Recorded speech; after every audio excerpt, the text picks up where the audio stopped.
All right, can you hear me, guys?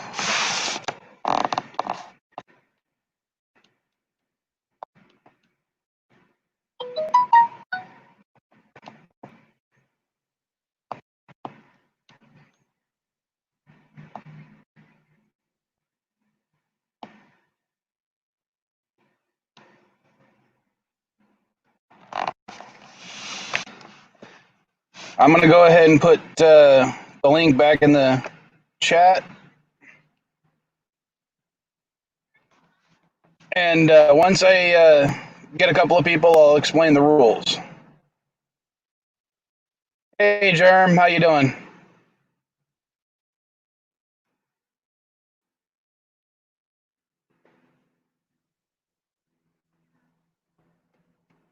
I need 3 people, preferably with the ability to have their camera on to play the game. And, once I get those 3 people, I'm going to explain the rules. This is not going to be like regular Jeopardy. No, you don't have to answer. We got our first contestant. Hello. And you don't have to answer the question, answer it in the form of a question. Okay. I still probably going to lose my nerd card after this, just looking at those categories. But And here, I'm going to... So we got our first contestant as Night Breeze. Yeah,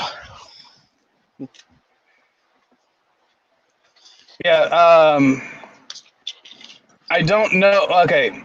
Basically, the categories are starship numbers, and that's basically numbers having to do with starships or ships with numbers in their name.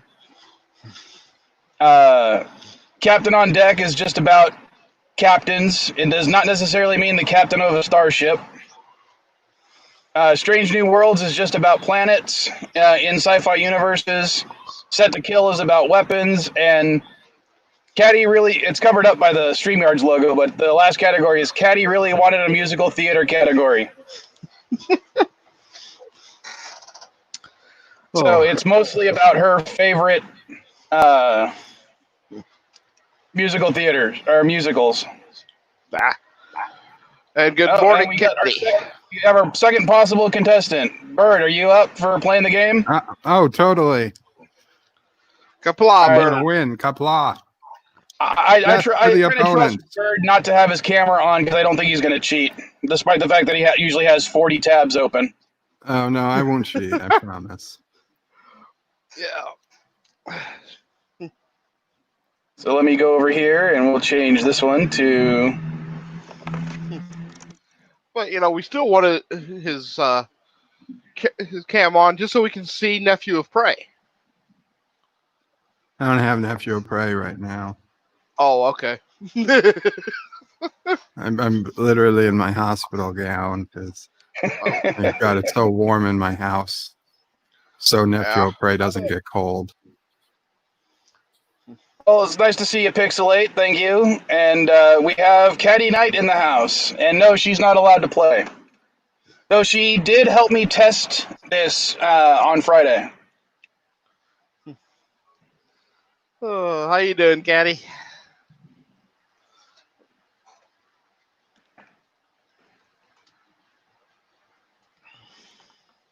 Oh, you have to forgive me. I'm just finishing my breakfast. We just need one more person willing to play. Richie, or Germ, or Pixelate, since they're actually here.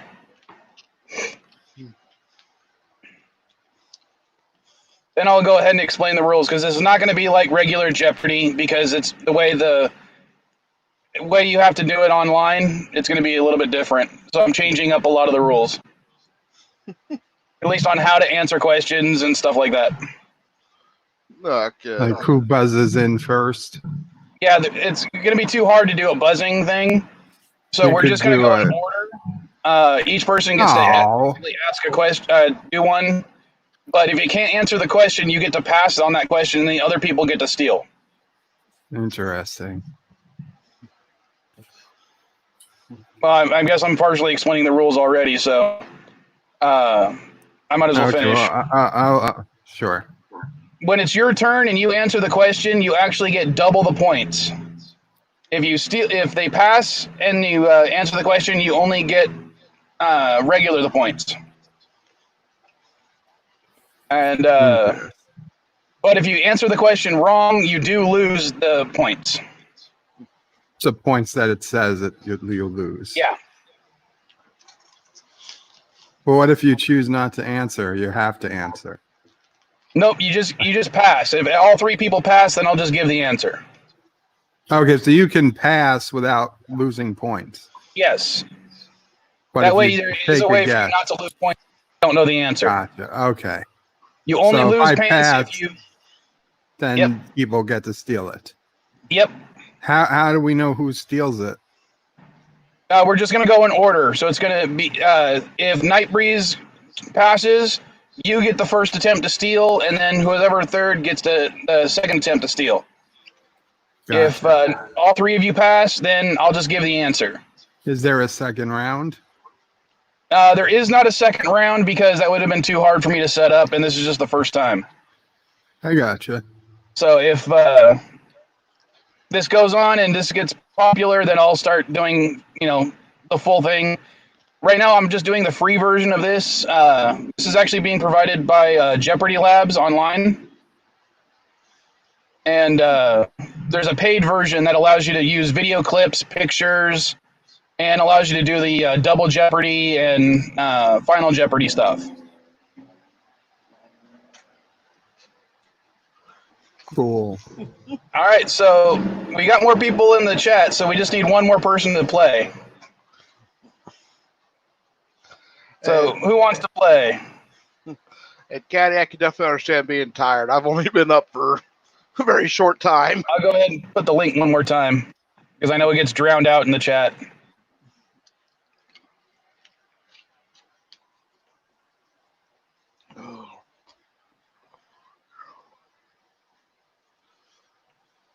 So we just need one more person willing to play. Oh, but looks like we got somebody. Is it somebody I know at least? Oh, and it's Germ. All right, Resolute Germ, you want to be the third contestant? Yeah, I can't use a cam.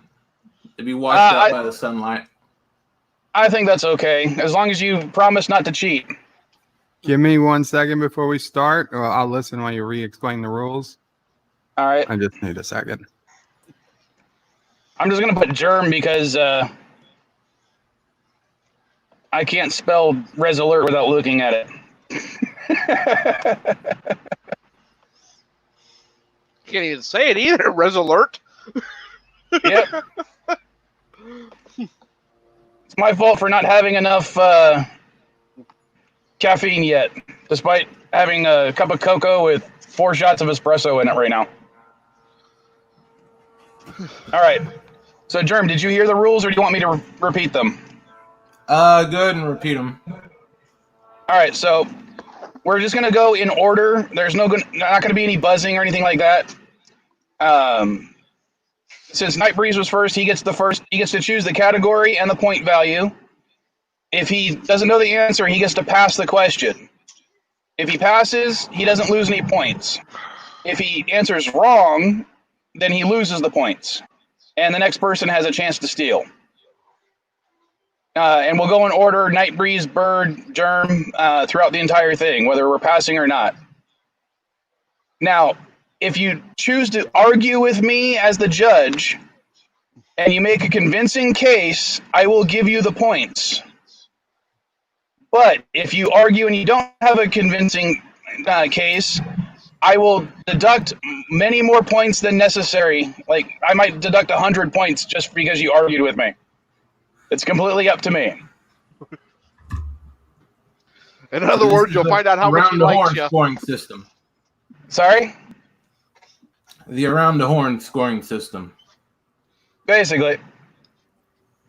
So, you guys want to give this a shot and have Night Breeze choose the first category? Man, I'm ready to go. Bird, are you ready? Let's wait till Bird gets back. I don't want to give anyone an unfair advantage. I'll be right there. Oh, and Mrs. Vile is in the house. The wonderful, the beautiful, the sexy Mrs. Vile. Hi, Mrs. Vile. And hello, Cinnabon. How's the bunnies today? Okay, I'm back. Sorry about Also, I noticed on StreamYards, the lag for the chat is like 2 minutes long. So if you post something, I'm not going to see it in the chat for a while. And I don't know why it's so slow today. That's normal for StreamYard. Is it? I never noticed it before, so. All right, so Night Breeze. What is your point value and category you want to give a shot at? Well, let's go big. Let's go to 50 set to kill. All right. We have a Peacekeeper command carrier uses these big guns. Oh. I'm going to pass this one. I told you. You got to be a fan of it. This is all nerd stuff. It's not just going to be Star Trek or Star Wars. Yeah, no, I said I'm going to lose my nerd card today. All right, Bird. You got a shot if you actually know what this show is. Pass. Resolute Germ. Frag cannons. Oh, and Germ gets the points. Oh, I forgot. I got What is that from? That's from Farscape. Son of a bitch. Oh, yeah. Never seen it. I think I've watched one episode of that. No, that was 50 points. So okay. All right. So next person's turn is Bird of Prey 5. So you don't get just because Germ answered the question doesn't mean it's the next person's turn. It's going to be Bird's turn. Choose a category. Oh wow! So he doesn't get to keep going. No. Okay. It's going to go in order each time. Well, let's do starship numbers for 30. All right. This is the production number of the Daedalus class ship in Stargate SG-1. Oh. And I kind of thought a lot of these would have been easy for a lot of you nerds, so.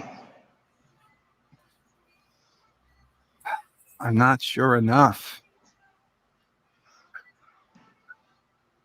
The Daedalus. Pass. All right, Germ, you get another chance to steal. I'm not entirely sure about it, so I'll pass. All right, Night Breeze, you get a chance to steal. Been so long since I've watched SG-1, I have to pass. Is it 302? No, it was the BC 304. I was off by 2. So okay, good thing I passed. So no points on that one. Now it's Germ's turn to choose a category and point value. A point of order. What up?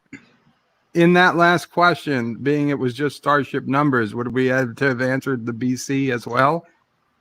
Or just the number? That is something you could have argued for. Okay. I'll take Strange New Worlds for 20. All right. This is the first planet fired upon by the first Death Star.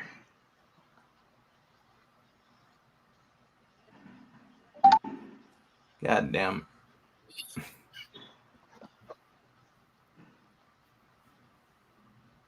I never watched that damn movie all the way through. I'll pass. You never watched Star Wars? Not the one he's thinking of.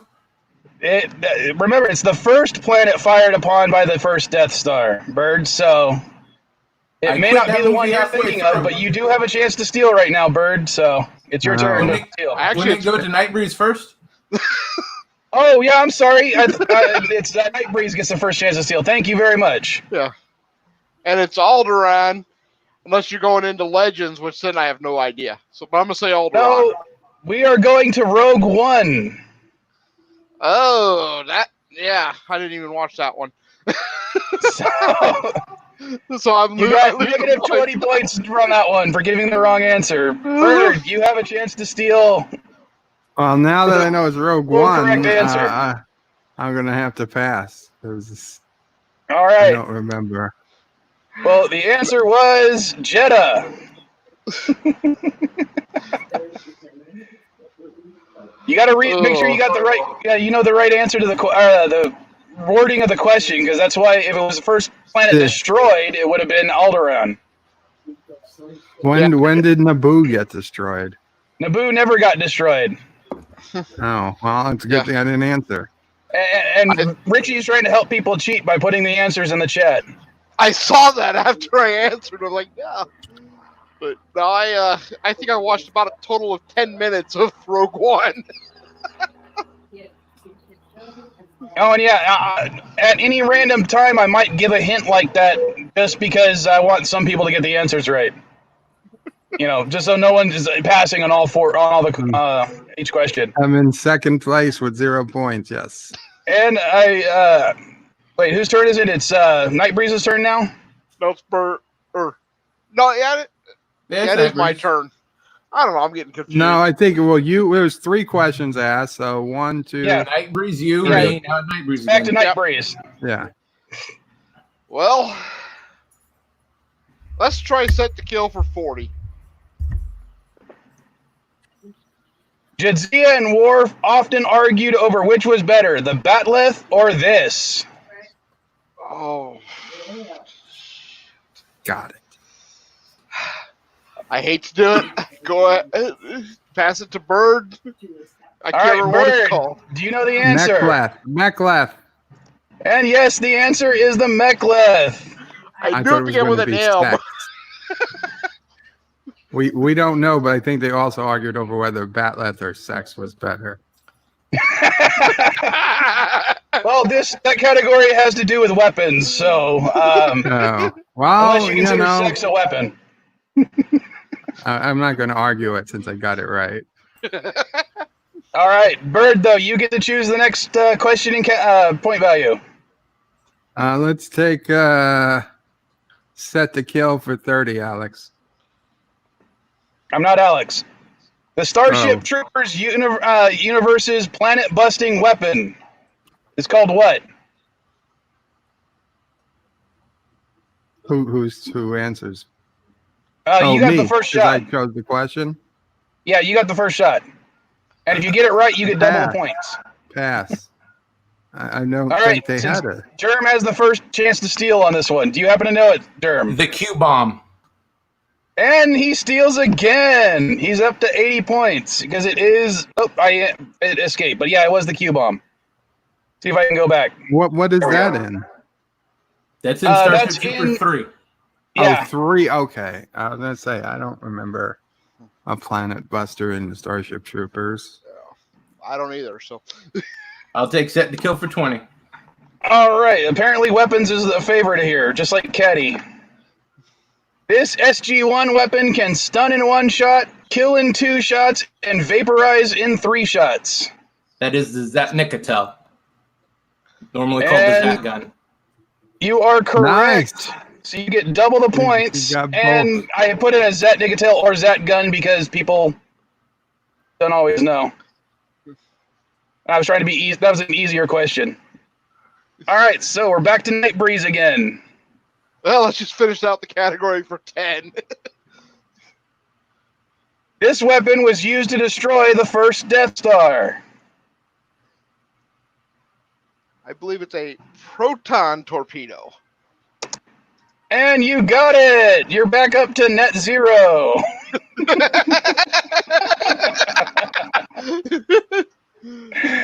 All right, Bird, now it's your shot. Let's do Captain on Deck for 10, Alex.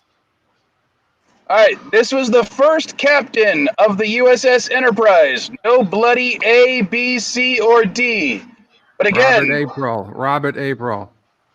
And he is right, because that was a trick question. All right, Germ, your shot. That's worth 20. Yay. Captain on deck for 20. Okay, we got Falcon Punch is said by this person. Captain Falcon. And he got it right. He's running away with it, folks. What is that from? Smash Brothers. Brothers. Super Smash Brothers. All right, Night Breeze, we're back to you again. Well, since nothing else seems to be working for me, let's go musicals for 10. This is Caddy's favorite musical and features a guy in a mask. Phantom of the Opera. Oh, he got it right. He's in the positives, and he gets double the points. Bird, we are back to you. Let's stay with musicals.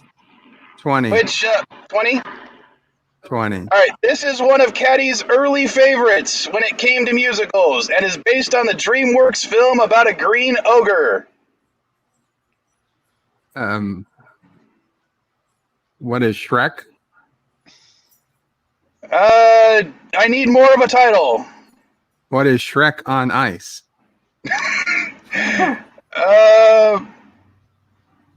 I'm gonna. I'll go ahead and give it to you. It's actually Shrek. It's just Shrek the musical. Oh, that was going to be my next guess. Maybe I should only get one. Yeah, half of that.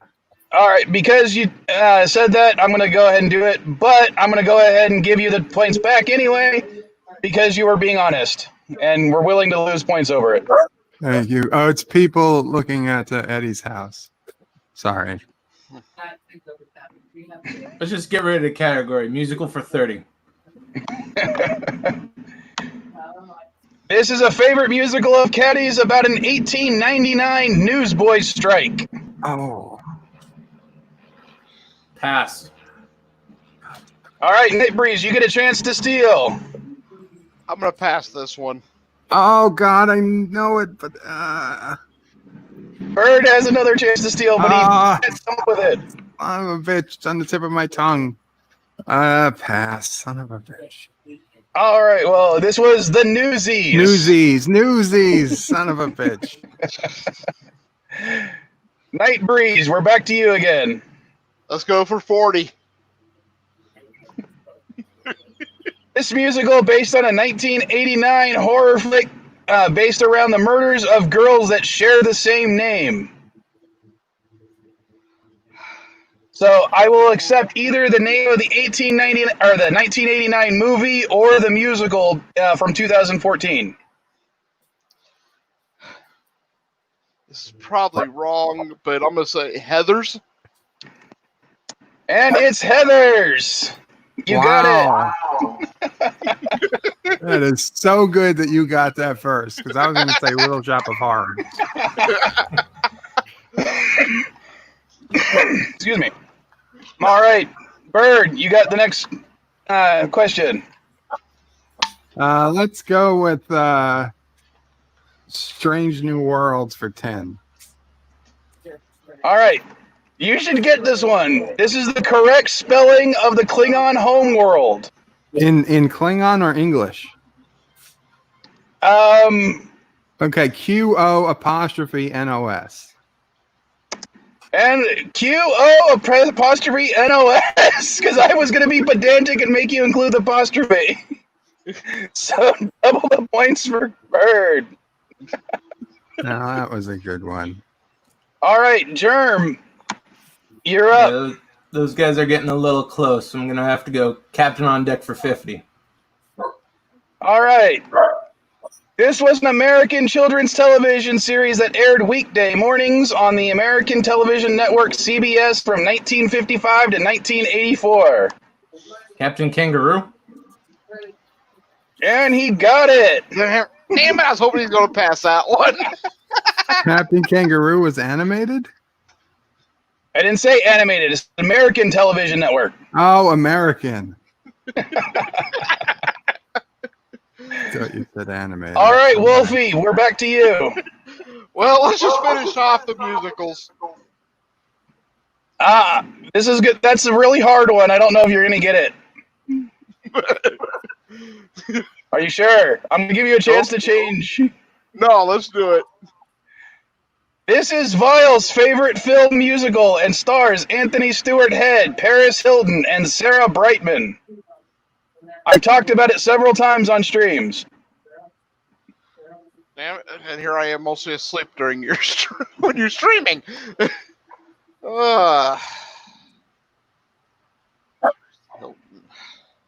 Let's. I'll probably kick myself, but pass. All right, Bird, you got the first chance to steal. Can I phone a friend? Wrong game.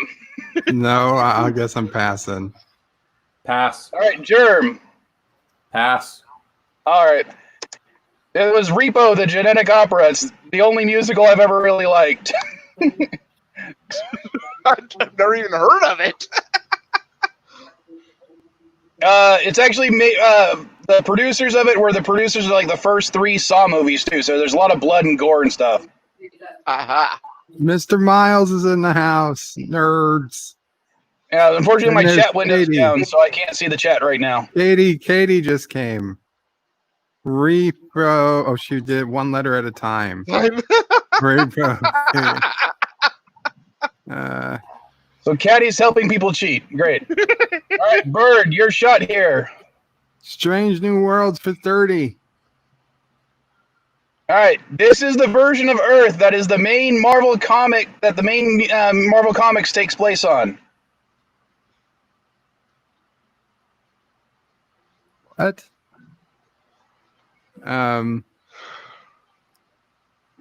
You know, like in DC, they have Earth 1, 2, 3, all that kind of stuff. Well, Marvel has something similar.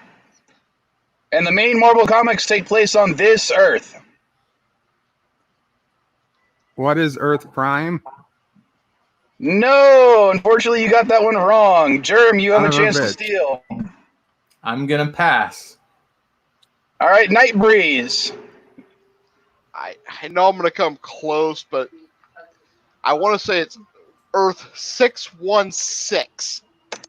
And the answer is Earth 616. Oh, that's a stupid number. I couldn't remember if it was 616 or 612. All right, I think it's Germ's turn. Captain on deck for 40. This was the captain of the Tantive 4 during A New Hope. Captain Antilles. And he's right once again. I think we know who the winner might be. He's not answering the form of a question. I moved to have. I all said of his that wasn't points required taken. earlier. I'm sorry, Bird. Son of a bitch. Good try, though, Bird. All right, we're back to Wolfie. Well, let's just finish off Captain on Deck. All right, Earth, Wind, Fire, Water, and Heart make this superpowered hero. Captain Planet. And he got it!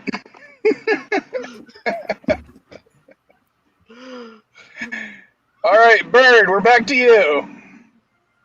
We need money. Let's do Strange New Worlds for 40. All right, this is the original homeworld of the Romulans. What is Vulcan? And he gets it on the screws, so double the points. All right, Germ. Strange New Worlds 50. Apparently you guys don't like ship numbers. This is the planet that Babylon 5 orbits.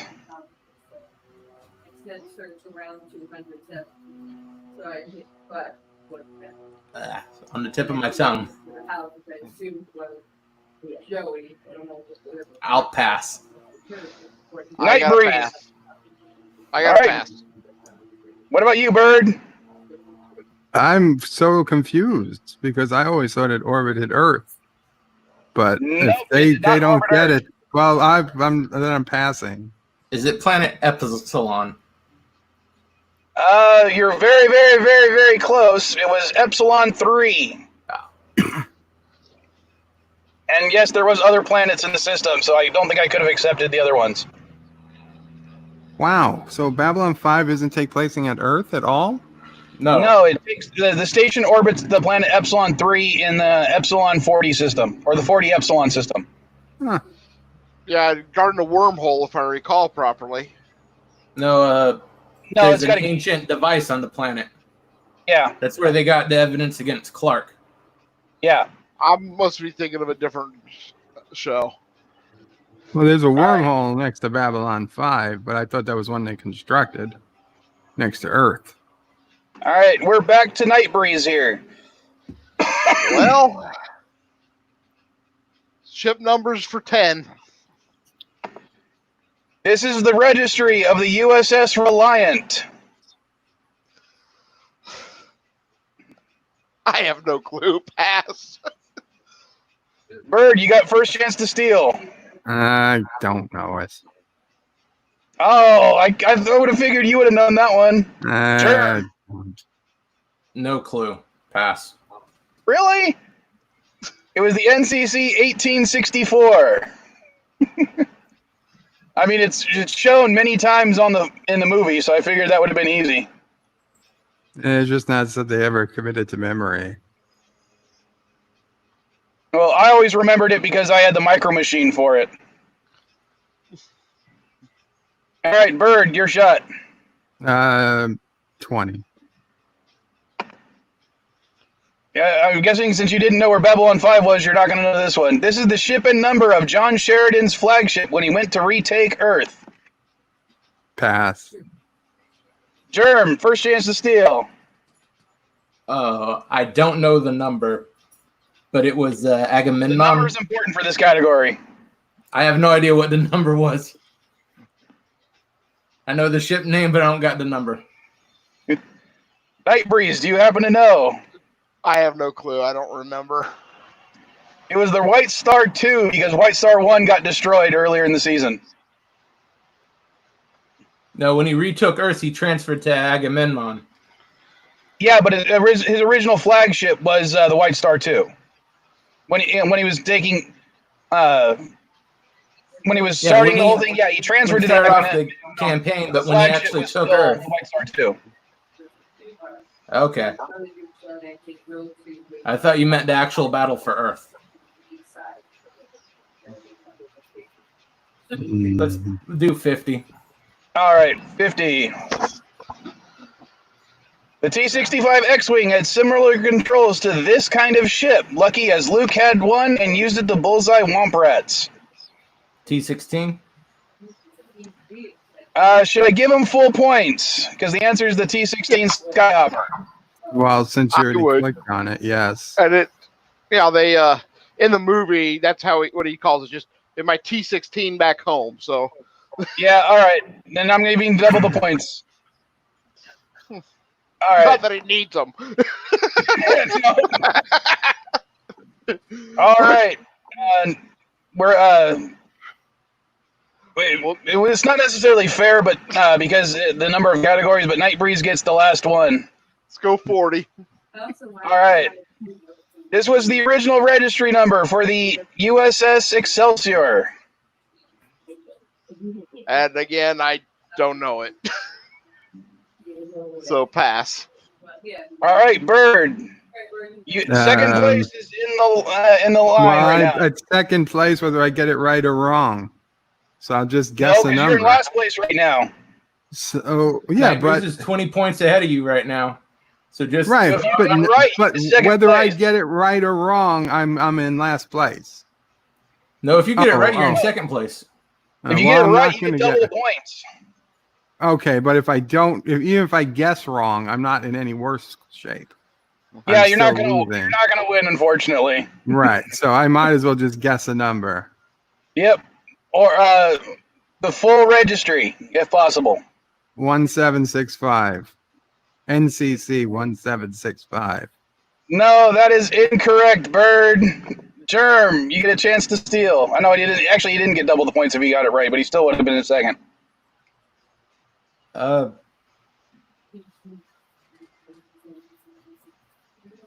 1967. No, it was NX. the NX 2000. I Oh, figured you guys would have known that. I thought you guys were Trek geeks. Hey, if the number isn't 1 to 21, I'm no good with it.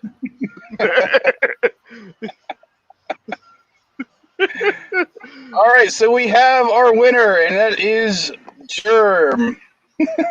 Well, I don't know. That's awful close. Are you sure he won? Good Congratulations, Resolute. job, All right. And I'm going to go ahead and turn on the camera for a second so I can show him what he's won. Germ, do you have a Twitter or something you can contact me with? Yeah, I can DM you on Twitter. Because I will send you... All right, can you see it? You get your own 1/28th scale chicken walker. Oh, nice. Oh, Laser dang. cans do not work.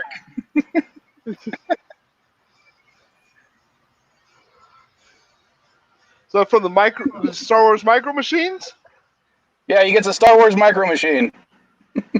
Oh, man. So you send me your address, and I'll mail it out to you within a week or so. All right. All right. So what do you guys think? Do you kind of like this? Oh, it was fun. I like it. Yeah. All right. What about the people just watching? Did you guys enjoy it? It's going to be a while before someone says something in the chat because I'm on Streamlabs and the chat is so freaking slow. But 'cause I'm thinking about doing this at least on a monthly basis, unless it gets real popular. Then I'll start doing it more often. And I might spin it off into its own live stream. Yeah, if there's a little more chance to it, like a final Jeopardy round, that would probably bump Well, if it up gets the popular, then popularity. I'll pay the $20 to start doing that. Okay, Mr. Miles said he enjoyed watching more than playing. Captain Trek said yes. Richie Poole said that was fun.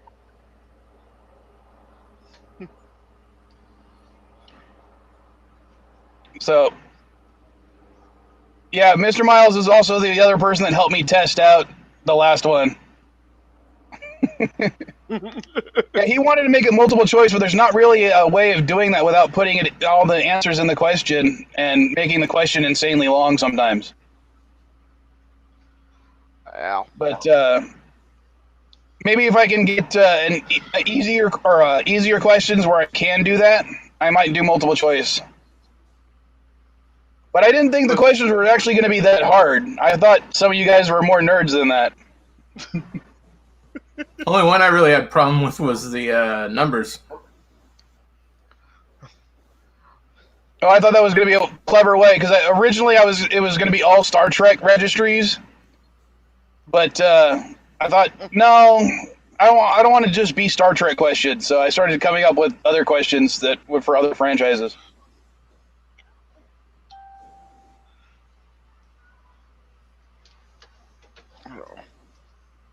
So, all right, now that that's over, we can just do a regular chat for a while.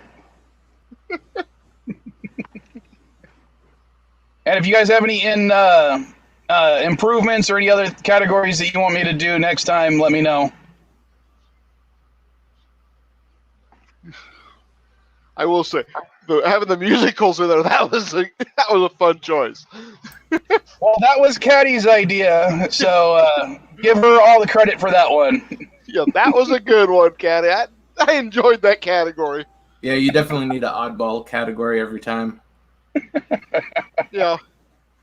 Maybe like it, I know on regular Jeopardy they like to call it potpourri, where it could be anything. Yeah.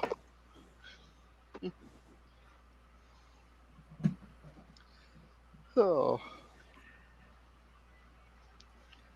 Richie, when I was coming up with the questions, these were all questions that I knew without looking them up. Now, I did look them up just to make sure I was right, but yeah, they're all questions I actually knew the answers to. Which is why I thought you guys would know, because a lot of you guys are just as big of nerds as me, I'd assume. Well, I'm a nerd, but I don't know why. I just could not think of any of those. And the Mechlith question, that pissed me off because I knew it began with an M and I couldn't think of the word for anything.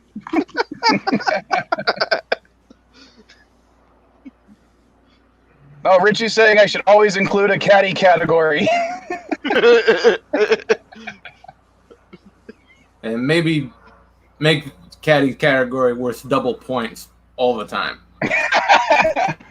Well, her other idea for a caddy category so far was questions about our videos and live streams, so people would have to watch those in order to get the questions right. Oh, yeah, that'd be interesting. Yeah, that could work. I'm Yeah, surprised she there's a few didn't more want views a. on them. Yeah, I was just surprised she didn't want a Yu-Gi-Oh category. I didn't think anyone would really know Yu-Gi-Oh! Except for the fact that two of you guys actually play it with us. Or other anime, you know. I like Richie's, or more appropriately, a caddy category. Or we could just call it the category. There you go. Yeah, just have her make up random questions. Well, she did help me with one of them because I couldn't think of any other musicals that she liked. So I had to call her up this morning. I'm like, I need another question. And that was how we got the Heather's question. See, I couldn't remember 100% if Heather's was someone killing a bunch of Heathers or not. It's been a long time since I've watched that one. Yeah, what was funny is when we were talking about it, she asked me, have you ever seen it? I'm like, I saw the movie like 25 years ago. And then I looked it up and I'm like, oh, the musical came out in 2014, but the movie, which is not a musical, was from 1989. I didn't even know there was a that's musical. why I was so confused about her singing songs from Heathers. I'm like, there are songs in that movie? I don't remember there being songs in that movie. Yeah, Mr. Miles wants me to do an anime category, so I might do that next time. But I'll have to look up some animes because I'm not as well versed in anime as a lot of people. Like, I don't watch Dragon Ball Z. I've never watched Naruto or Avatar: The Last Airbender. I watched a little bit of Avatar, and I think I've watched 3 or 4 episodes of Naruto. But that's 3 or 4 episodes more than me. Yeah, the last anime that I watched was My Hero Academia because Caddy made me. We're actually going to do a video about it. Wow. I've already written the script and recorded it, and I was only able to do that much because Mr. Miles has actually edited the next TOS episode for me. Oh, nice. Yes, I didn't watch DBZ, Mr. Miles. I hate Dragon Ball with a passion. I think it's one of the stupidest shows ever created. I mean, my best friend in high school made me watch some episodes, and we watched 5 episodes, and I'm like, dude, nothing happens in these 5 episodes. He's like, well, that's because all 5 episodes take place over the course of 5 minutes. I'm like, they crammed an hour's worth of animation, and it only took place in 5 minutes of real time. That must have been the battle with Frieza and Namek. I don't know. I couldn't tell you. No, he blasted the planet. It's supposed to be 1 hour until it blows up, and they have maybe 7 to 10 episodes before the end of it. Yeah. So there's like one episode of mainstream anime is not my thing. Yeah. Although, Attack on Titan, I really tried to watch, but I think it was around like episode 8, 9, or 10 when they were starting doing this courtroom drama thing that it just completely lost my interest because it was like the entire episode and again nothing happens. That's my biggest gripe with a lot of anime is they have these episodes where virtually nothing occurs. You got farther in than I did. Yeah, I didn't get into 2 Titan. or 3 episodes into Titans and out. I started to watch the first episode and I just couldn't get into it. Now, I think the concept of Attack on Titan is a very good concept, but it just didn't hold my interest. Oh. There's usually the first 2 episodes are boring to me. I don't watch the anime. The one exception, and I actually enjoy the anime overall, is Technolize. The first few episodes are boring as hell, and then it picks up. But it was on Sci-Fi Channel Monday nights. It's like, yeah, I'm gonna watch this while I wait for the good one to start. Yeah,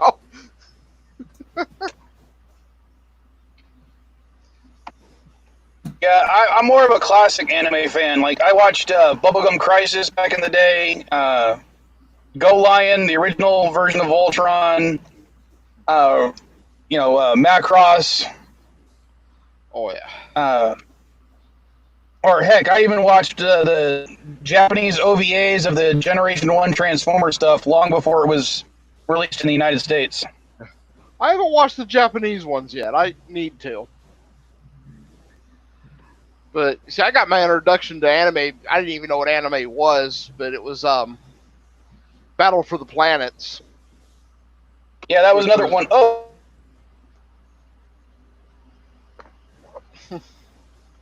And then Robotech was the first one that, like, it really got into, not as just a little kid, flashy lights. Robotech was the first one I actually enjoyed watching as for the story.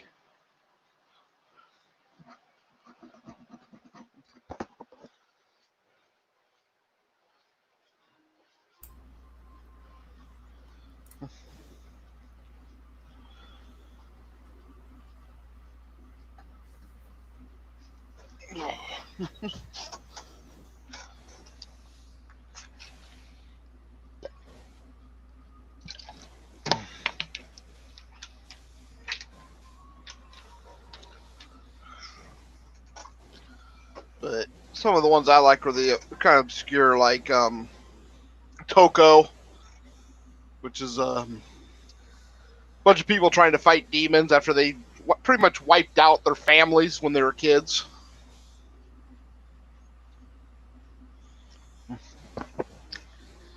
I don't know that one. Yeah, it was a 13 episode. Again, I saw it on Sci-Fi Channel when they did their anime Monday nights. Originally. Then I bought it and fortunately loaned it to a friend of mine, so I can't watch it right now.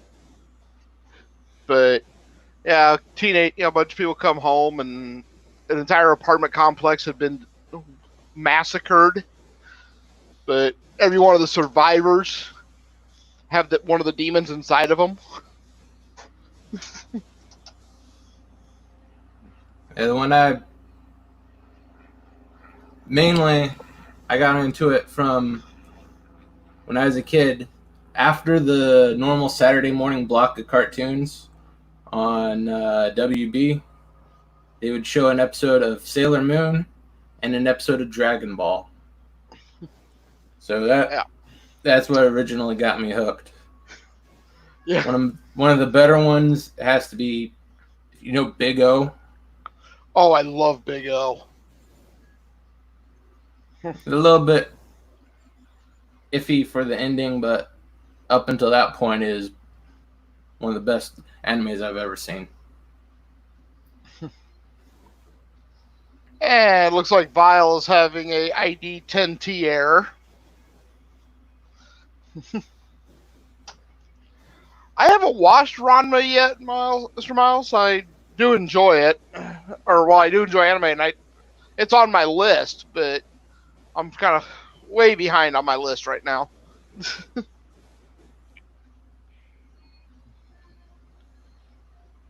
Yeah, unfortunately, my main source of anime right now is what's on Netflix. Yeah, I'm actually subscribed to VRV, which is made through Crunchyroll. I also have Funimation, and I think that's it for the anime ones. Yeah, I had the Funimation one. I let that expire. They hadn't updated in about 4 or 5 months for some reason. Well, I was still waiting for the winter animes to be posted on there up until last month. Oh, yeah, I watch a lot of the classic anime. I've got the Dot Hack series, so I don't have to watch it on there. But I like that Okami-san and her 7 companions. That's just a fun one. But let's see. Of course, High School DxD, High School of the Dead's a good one. What is? Yeah, it's just a shame we're not going to get another season of the High School of the Dead. Yeah, that's one of the few of them I wish I could, get more of. Yeah, just resurrect that guy to write maybe 2 more books. Yeah, well, it's like Toko. The anime itself was 13 episodes, and there is so much more to do in it. I mean, when you got over 100 of these demons on the loose, and you've taken out like 10,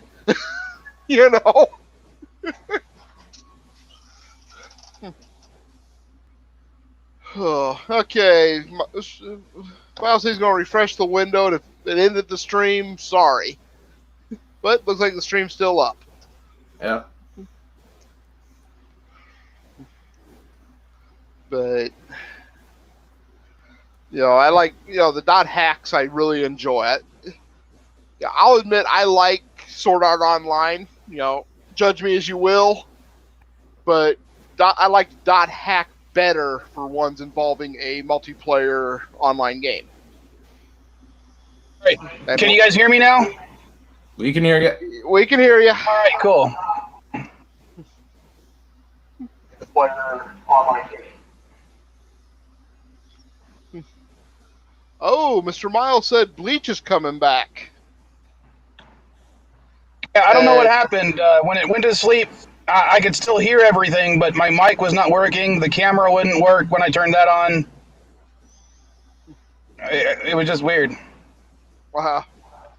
And yeah, Mr. Miles, Fulikuli was good, and the theme song for Dot Hack was amazing. I've been known to turn on an episode from my DVD just to listen to the theme song. I never watched Dot Hack, but I do appreciate the series for one reason and one reason only. I picked up a couple of the PS4 games really cheap one time at a swap meet. I didn't realize that they sell all together for like $500. Yeah. Which series of games was it? Was it the GU or was it? Well, they were for PS2. It's either the GU or it was the originals with the 4 games. Mutation, Infection, Quarantine, and I can't think of the 4th one off the top of my head. But which are great games. Yeah, I do know one of them was Quarantine, so you're probably right. That's the first set of 4. Or it's Outbreak and then Quarantine. Quarantine's the 4th one. Yeah, I was at a swap meet and someone had a bunch of PS2 games they were selling. This was like before the PS3 came out.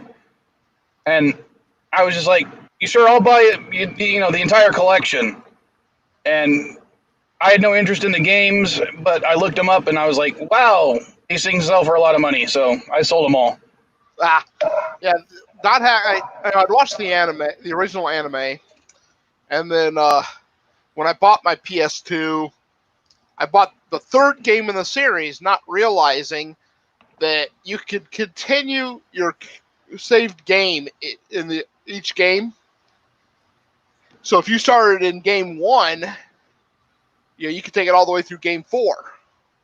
And there was actually some really cool things you could do, but only if you progressed on like that.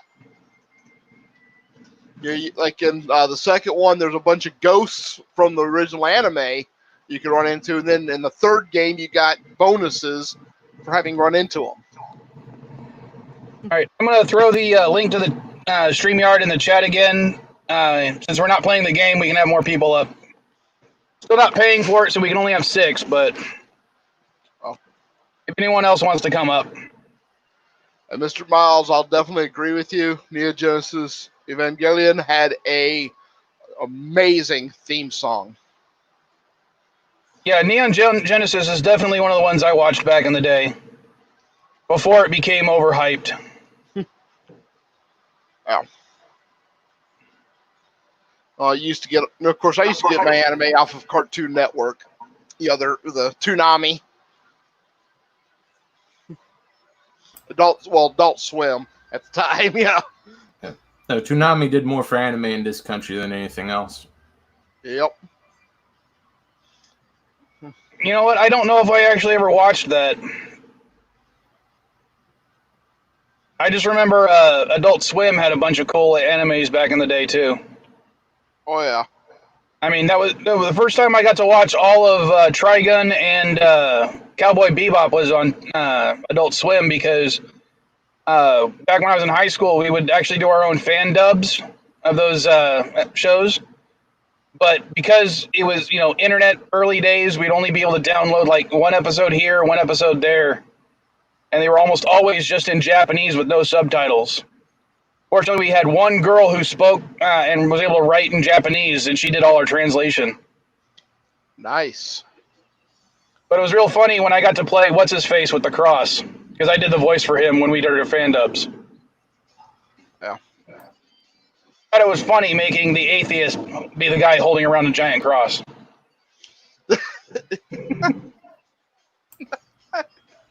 Yeah. So I will say, I am a Christian, but I loved Wolfward's cross. I wanted that thing. Yeah, when I first was told that you're gonna be playing the guy with the giant cross, I was like, I don't think that's right. And they were like, trust me, you'll understand in like another episode or two. And then the thing pops open, there's a bunch of guns in there, and I'm like, oh. That was a great little, setup. Yeah, I can picture Samuel L. Jackson's character from Pulp Fiction ending up wielding a thing like that after, once even though he said he wasn't going to kill at the end of the movie, I can still picture him once, saying the line, "For I am the Lord," and then busting out the giant cross gun.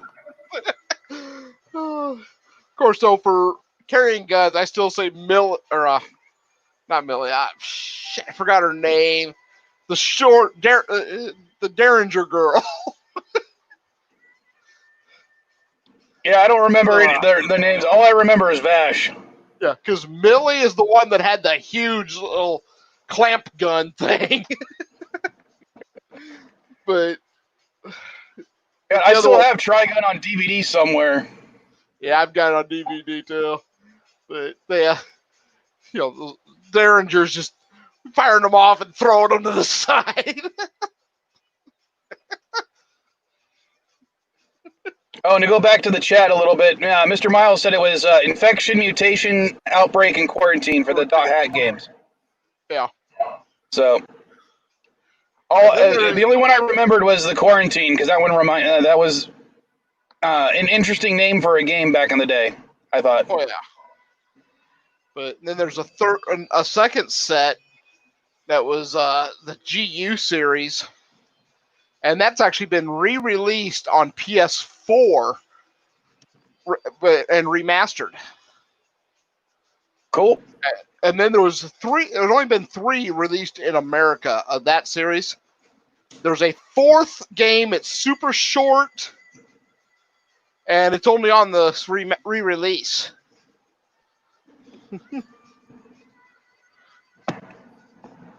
It's not, to me, it wasn't quite as good because it is very, very linear.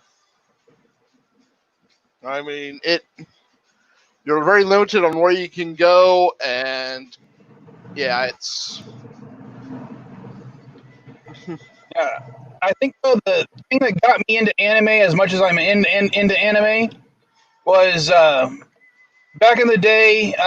We actually had a satellite dish when I lived in Ramona. It's a small town in San Diego County. So there was no cable. That's why we had a satellite dish, and we just pick up random stations from all over the place. And someone was showing Vampire Hunter D. Oh. And I caught it at the very beginning, and I was like, wow, this is awesome. Yeah. And I've always liked Vampire Hunter D ever since. I wish there was more movies because there's only 2, but when they finally translated the books into English, I started reading those. Every time one would come out, I'd go to Barnes and Noble and I'd buy it. Yeah. Honestly, I didn't really start reading the mangas much.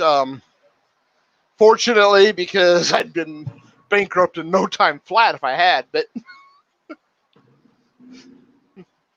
Well, was Vampire Hunter D a manga? I mean, it was a manga, but I think the books came first, didn't it? that I'm not sure. But yeah, Dicky of Doom says the second Vampire Hunter D is he likes it a little more, and yeah, the second Vampire Hunter D was actually a really good movie. It's based on the 3rd book, and the ending is really different from the book, but it's done so in such a way where it's actually pretty cool. I would say it's just as good as the book in that regard. But what's interesting about that anime was the actual animation was produced by a Korean company, I believe, and the first recording was not the Japanese; it was actually the American version. Oh wow! So yeah, it was pretty cool. Plus, I can't remember his name. Someone in the chat could probably Google it for me, but there's a big fat guy with a goatee that was on Hey now. whose line is it anyway? A lot in the early days. He plays left hand, and he just nailed that character. I mean, he was so funny. One of the lines I love was because he's a talking hand. You know, what is the sound of one hand yapping? Oh, I remember that line. Oh. All right, thank you, Mr. Miles. He said I was right. The novel did come before the manga, manga, whatever. I still don't know how to pronounce that word. I pronounce it both ways. Same here, apparently. But of course, I got a couple great anime movies here. See if you can, maybe if I can get it on there. Got the Ninja Scroll. I've got that one somewhere too. And of course, the one everybody's got to have. Yeah, I've got. What, is that the original dub or the second dub? This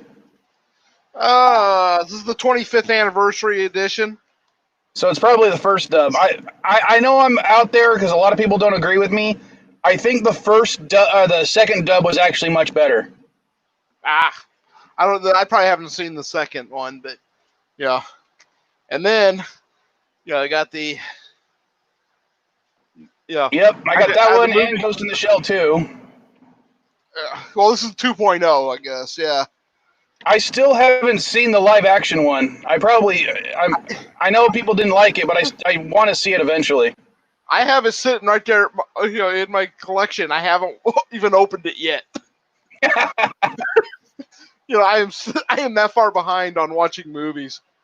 I bought The Expendables 3 and haven't watched it yet. Because I'm gonna watch it with my dad, or Death Wish with Bruce Willis. Yeah, a lot of the pawn shops and thrift stores I do business with tend to give me any ultraviolet codes or Movies Plus codes or whatever it's called now, just because it's not worth it for them to even try to sell it because they may not be good. Mm-hmm. So I have a whole bunch of movies in my digital library that I've never seen because I just was like, fuck it, I'll put the code in, see if it's good. There you go. And have you ever heard of a movie called Project X? It's supposed to be a teen comedy type thing. With the monkeys? No, it's a teen comedy where kids get drunk and stuff. I don't know. I've never seen it. Oh, yeah, but okay. That was this other movie named Project X that came out maybe 10 years ago or something. Yeah, something like that. Okay, I was thinking of Project X from the 80s. But Nightcrawler with Jake Gyllenhaal is another one I got that I've never seen. But it's mostly I was just putting the codes in to see if they were good, and yeah, they were.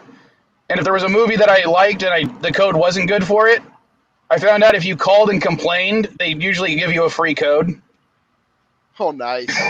So that's how I got like all the Star Wars movies and some of the Star Trek movies, is because I was like, I put my code in and it didn't work. Well, let me check to see if the code. Yeah, it says it's already been entered. I was like, well, I just got the thing and it's not working. He's like, okay, here, let's give you another code. And I'm like, okay, cool. Ugh.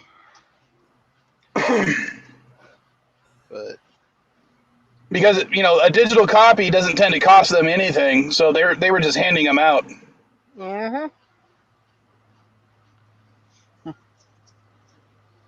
yeah, I had one. I bought it in Walmart in the $5 bin one time. That the code expired.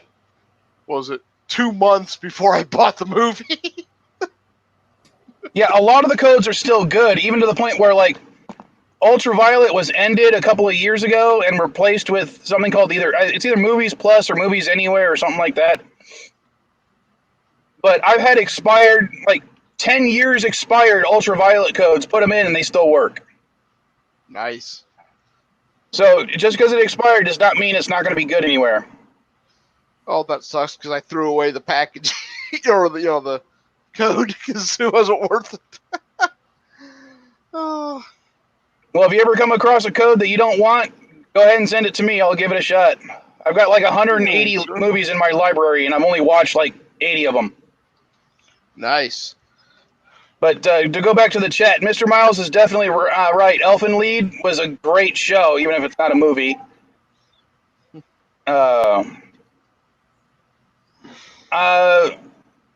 Richie, I don't know if I still have a copy of Babylon 5 on the store. I know I had it at one point. But yeah, I had the entire series on DVD. But I don't know if it's still there. It may have already been purchased. Oh, and Tank Police, Mr. Miles. Yeah, that was another good one. And Tank Girl. I actually liked the Tank Girl movie. I know a lot of people don't, but I loved it. Well, I did too. Now, there was an anime. I only got to see a few episodes. It was on the Tech Network on DirecTV. And it was Gatekeepers 21. And that one was kind of interesting.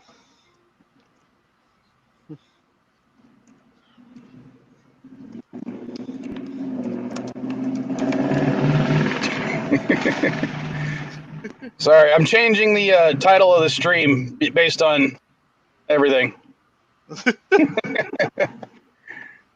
Oh. Oh, wait, it says there was an error. What the? Something just started blowing my phone up here. Oh. Oh, well, I'll see if I can do it later.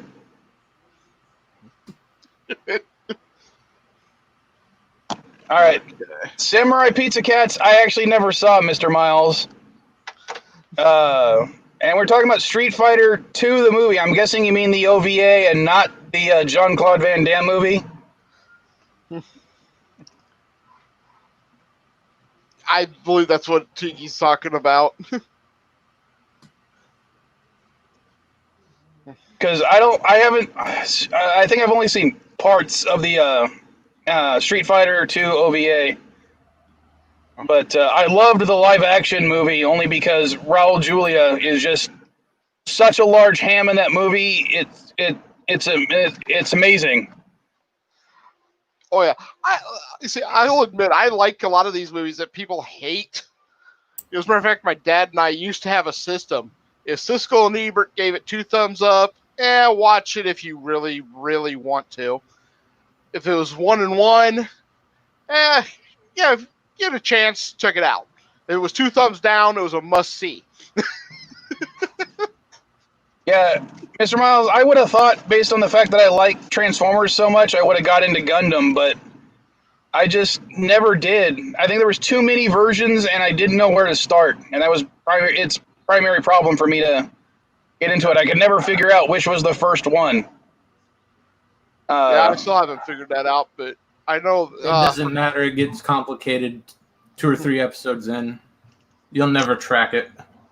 Yeah. Now, personally, I'm in a minority. My favorite Gundam is the Mobile Fighter G Gundam. Most people hate that thing. I love it. But that's one with the shining fingers.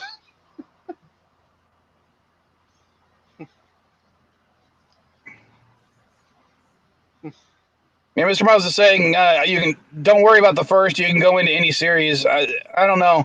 I've always been one of those people. I liked watching how things progress over time. Like anytime I find a new YouTuber I like, I'll go back and I'll watch their entire library just to see how they progress and grow over time.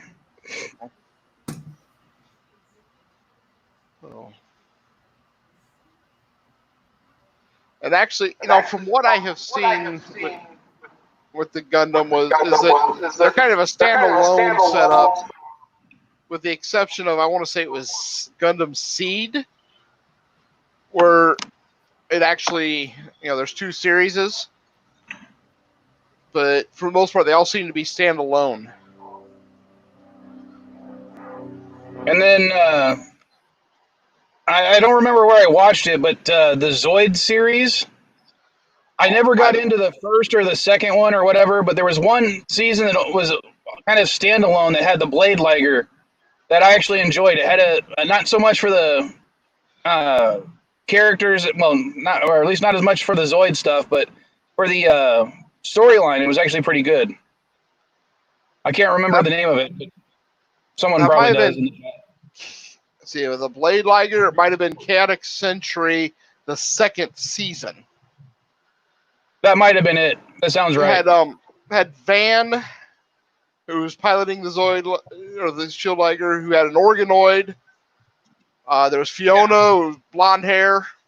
That definitely sounds like it. That definitely sounds like it. So, and she probably looked to be an older teen.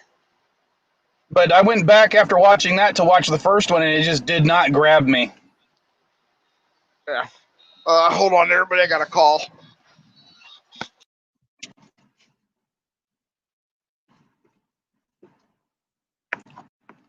Richie, I actually thought that when I first heard that song, I thought it was the same thing. I thought it was Gundam style.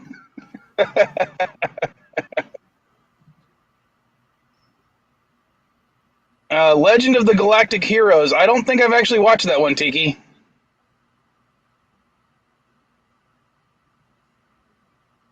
I think Bird and Germ have gone quiet.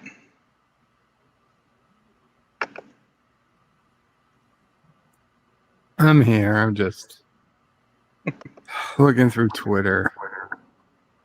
Yeah, not a lot to contribute. I think No, you're not an anime fan our at all? knowledge of Not at anime all. is nowhere near either of yours. Damn. Well, on any of the new stuff, Caddy definitely beats me when it comes to knowledge because she watches it and I don't. But what's funny is because I gave her access to my Hulu account and we watched certain things together, I'm getting all these weird animes being suggested to me. And one of them, I don't know what it was called, but it was basically about a guy who's trying not to have sex with a snake lady, a centaur, a bird lady. Yeah, I know that one. And I was like, what the fuck is this? That's a fan service anime. Oh, yes, it was. And being turned on by a snake lady is not something I was expecting. It's actually a lot funnier than you think. Sorry? It's pretty funny. I think I watched like the first couple of episodes, but yeah, it was definitely weird. But the things that are being, recommended by Hulu is just like I blame my daughter for it showing up.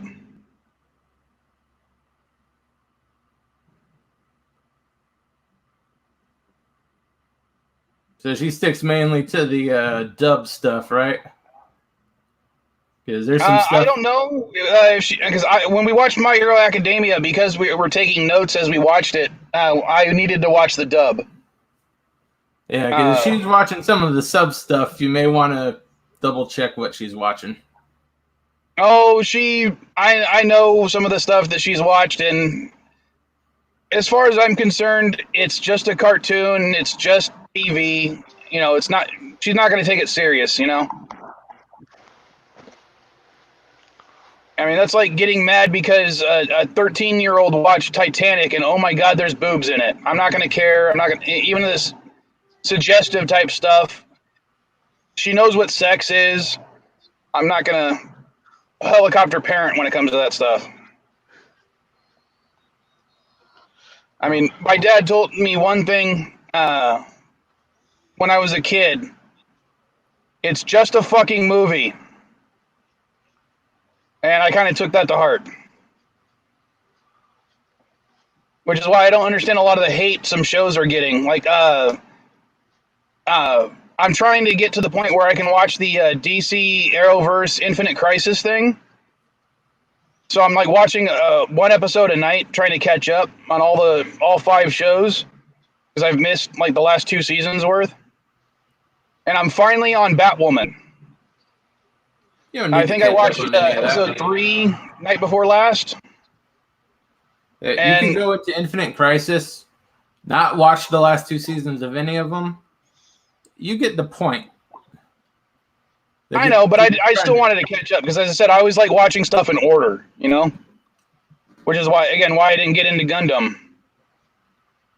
But I'm watching it and I'm like, this. I think people are reading into the politicization a little much when I'm watching this. Granted, there are a few things here and there. I'm like, oh, I know they saw that and complained. So,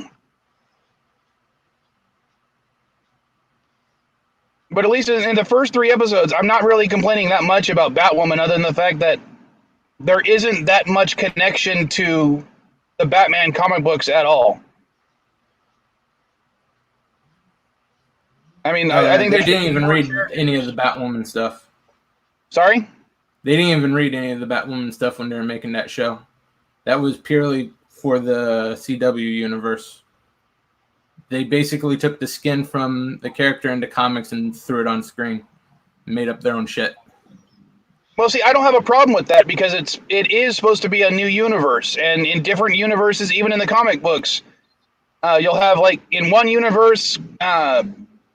Kara Zor-El is a cousin to Superman. In another universe, she's not. And I don't have a problem with that. So I don't really have a problem with, this new version of Kate Kane being a cousin to Bruce Wayne. But I'd wish that they just had more references to the popular Batman mythos, because they've mentioned Alfred once, the Lucius Fox son character. But, like, that's it. There's no Commissioner Gordon. There's no any other tangible connection. And that's my problem with it. It's not the whole, woman, female power. I have no problems with that. I think that stuff is fine.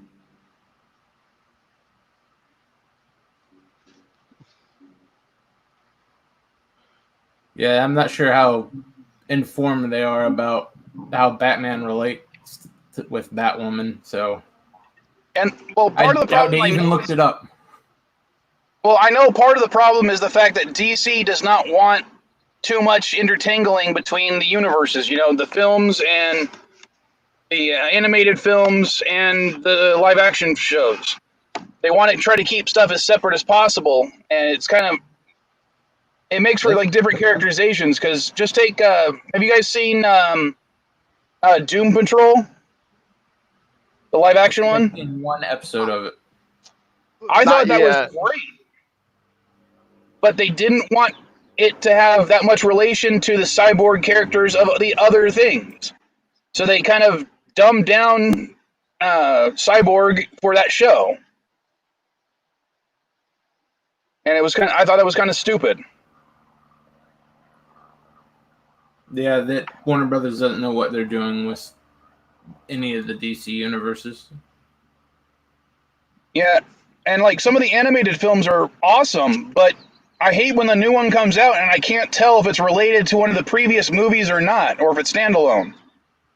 They should have some moniker to show that yes, this one is related to that one. This one's related to that one.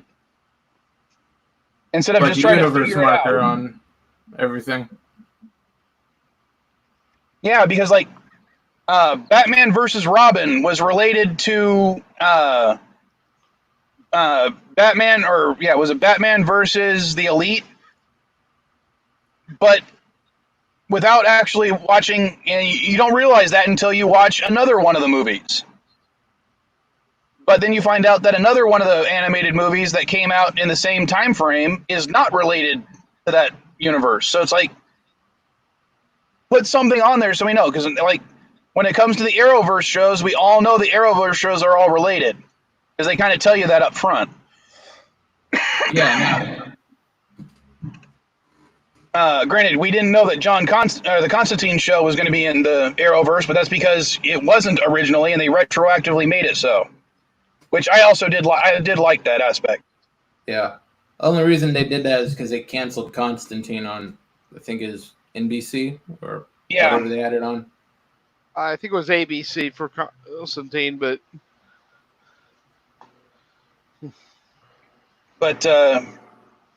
yeah, with I just wish the animated shows or at least the animated movies, they made it clearer if it was all part of the same universe or not.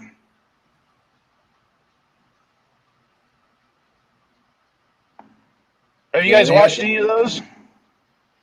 Some of them. Yeah, same here. I haven't watched them all, but I've watched some of them. You know, the one that was actually surprisingly really well done was the Batman Teenage Mutant Ninja Turtles one? Yeah, that was pretty funny. Yeah, I actually enjoyed that one. But again, it's a standalone. It's not... when I first saw it, I'm thinking, oh, it's going to be part of this whole other mythos. But no, it's completely standalone, even though it takes place it was produced between other movies that were in that universe. And yes, I did mention Cowboy Bebop, Mr. Miles. yeah, it was mentioned, which that was a great. I love the music in that. And I did see it. I don't know if I ever saw that one.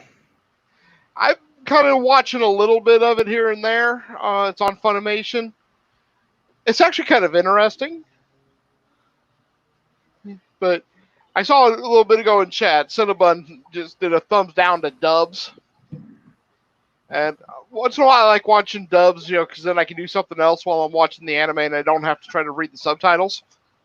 But there is one dub that is probably the best version of the anime. That's Ghost Stories.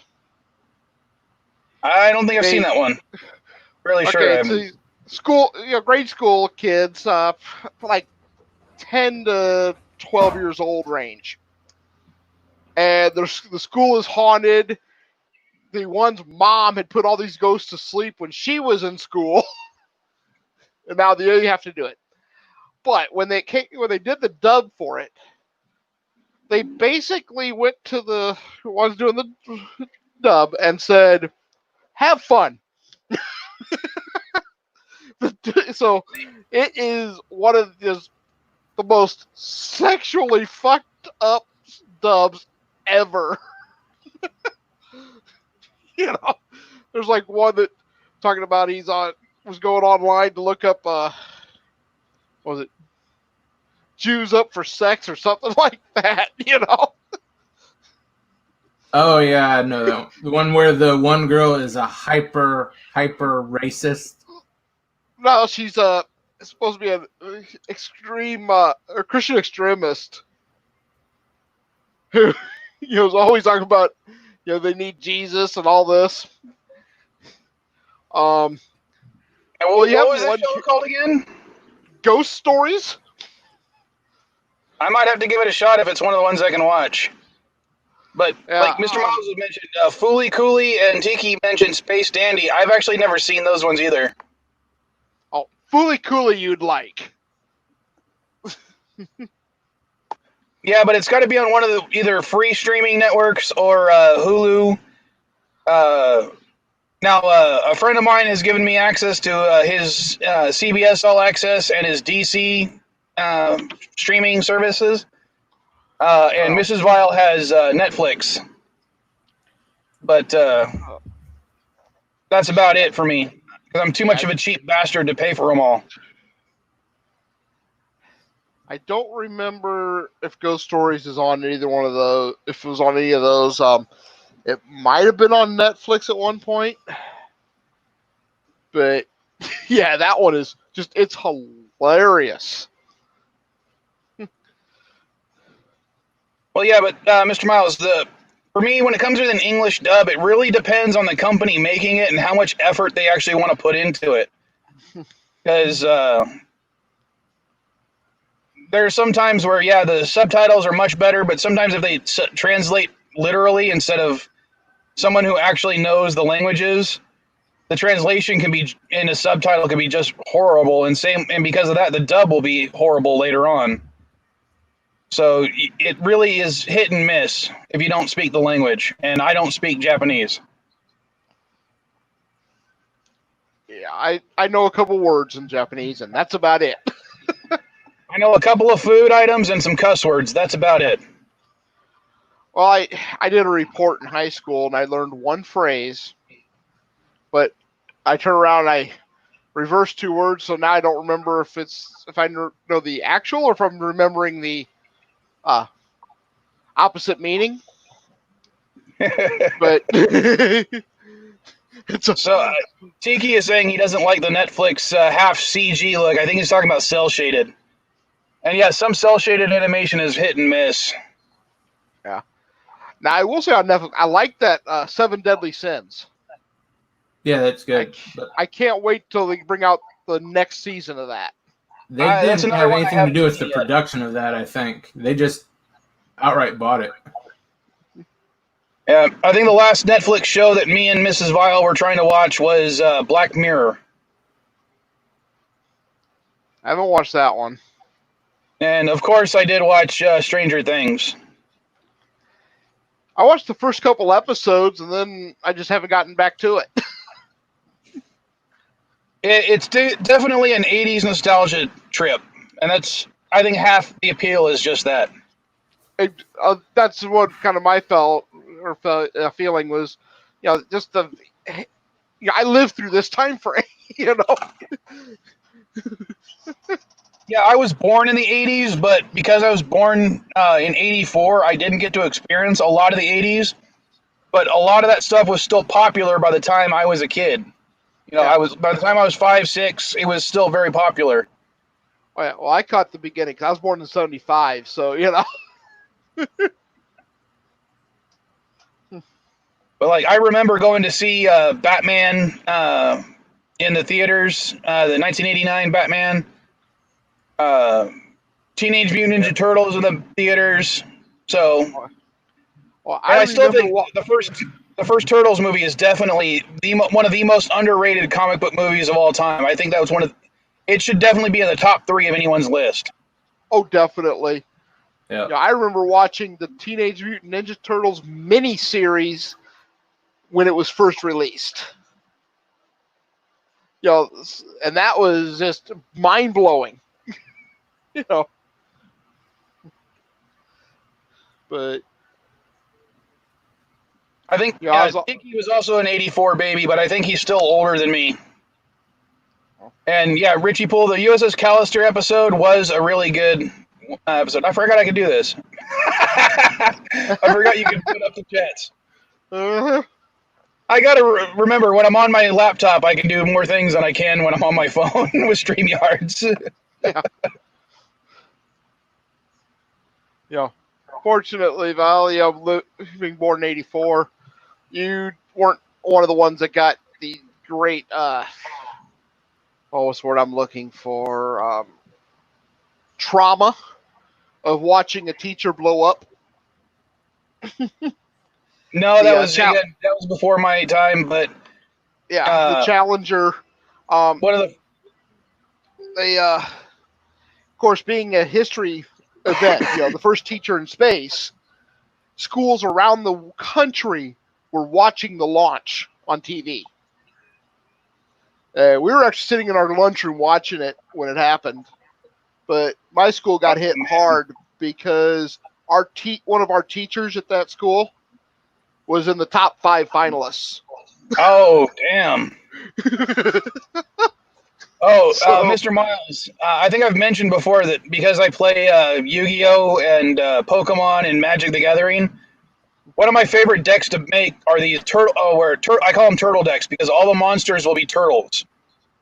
And the Vile Child had a Pokemon group that met every other week, where we would play, and I would use a turtle deck for all my Pokemon were turtles.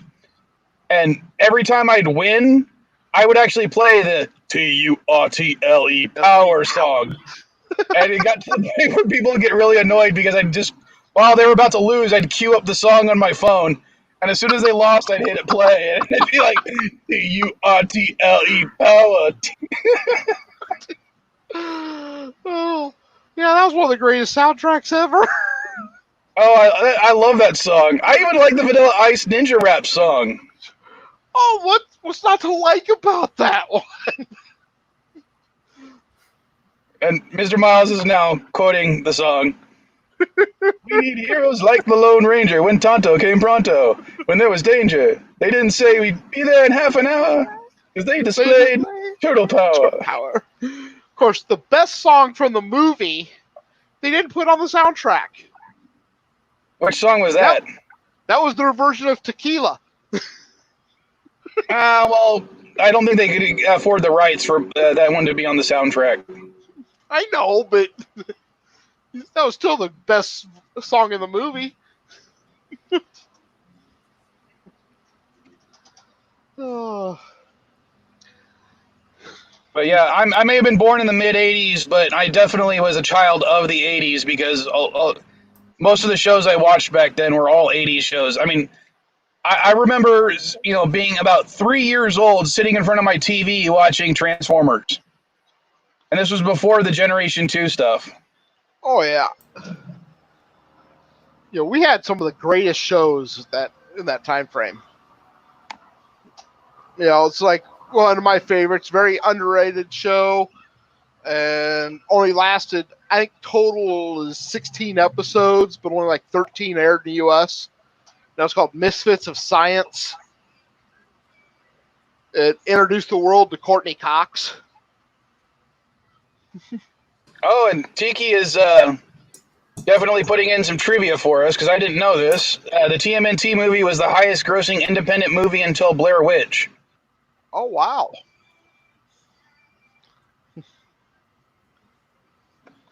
Now, Mr. Miles, I watched Inspector Gadget, Darkwing Duck, and Gargoyles. I think Gargoyles is still one of the most underrated shows in existence, I think. Oh, It had definitely. a stellar Definitely. cast and a great storyline up until season 3. Now, I will disagree with you on one thing, Mr. Miles. Inspector Gadget was not 90s. That was 80s. I'm not sure when it came out, but again, people can go to the Google Mobile. That's what I'm going to do. Double check, but I'm sure That is I watched that when I was definitely a real kid. And he's right. The 90s had some gems too, like the Batman animated series. Yeah, That was 1983. Yeah, I think Batman the Animated Series is one of the most influential kids shows still today. The animated Batman is in the top 2 superhero cartoons ever. And the other one I put in the top 2 is a 90s one as well. And that's the animated X-Men. Yeah, X-Men was really good too. I loved how it followed the comics pretty well comparatively to like the movies. Oh, definitely. I mean, and the fact that I remember begging my mom to allow me to watch some of the X-Men episodes because, like, Mom, they're showing my Saturday morning cartoon in prime time, Please let me watch it. And she's like, after Jeopardy, after Wheel of Fortune. Because my mom watched those every night. Uh-huh. But oh yeah, that theme was the theme song for X-Men was just Oh yeah. how could you can't top it. And someone recently, I'd say recently, but in the last year or two, introduced me to the Japanese version, and the Japanese version is just as awesome. I think I saw that on YouTube here. What Mother So Back? Yeah, that was pretty good.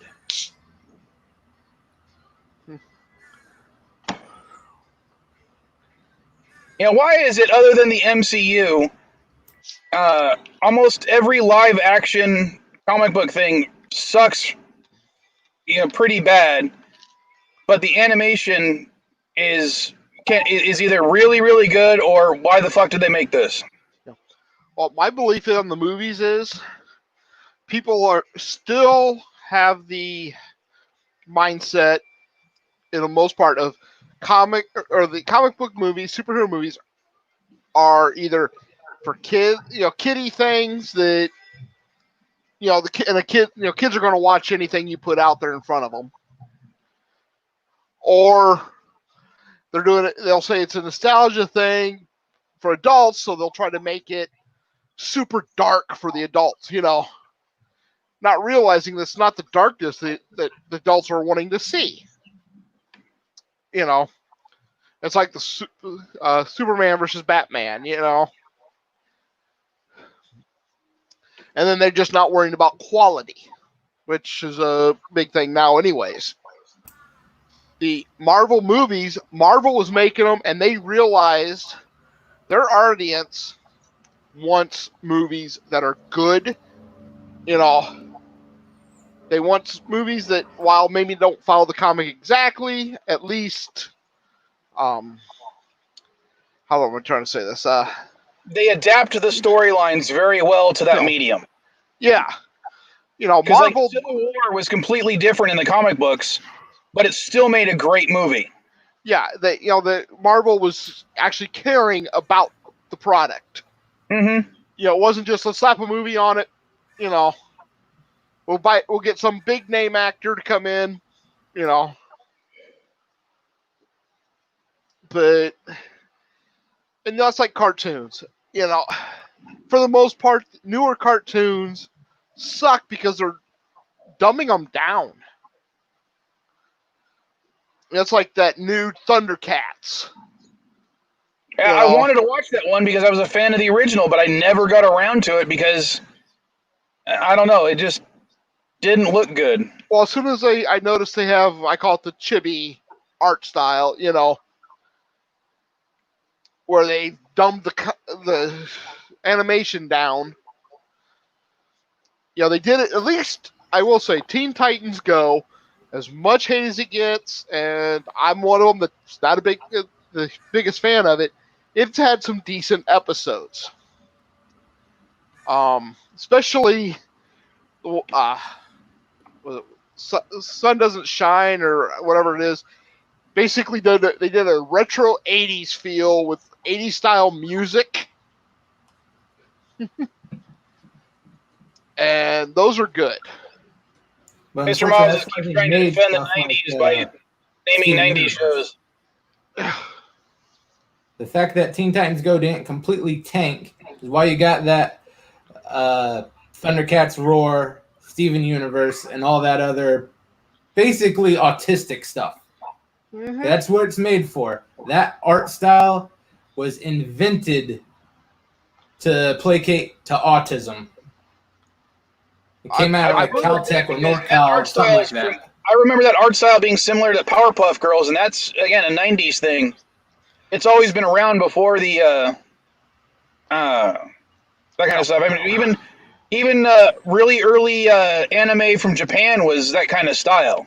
Yeah, that's why I call it the chibi style, because that's the chibi animes. But yeah, no, it does. But I understand it does appeal a lot to that demographic. But it's they don't care about the quality of it. It's pure stupid, and it ain't even, most of it ain't even funny. And that's the worst part.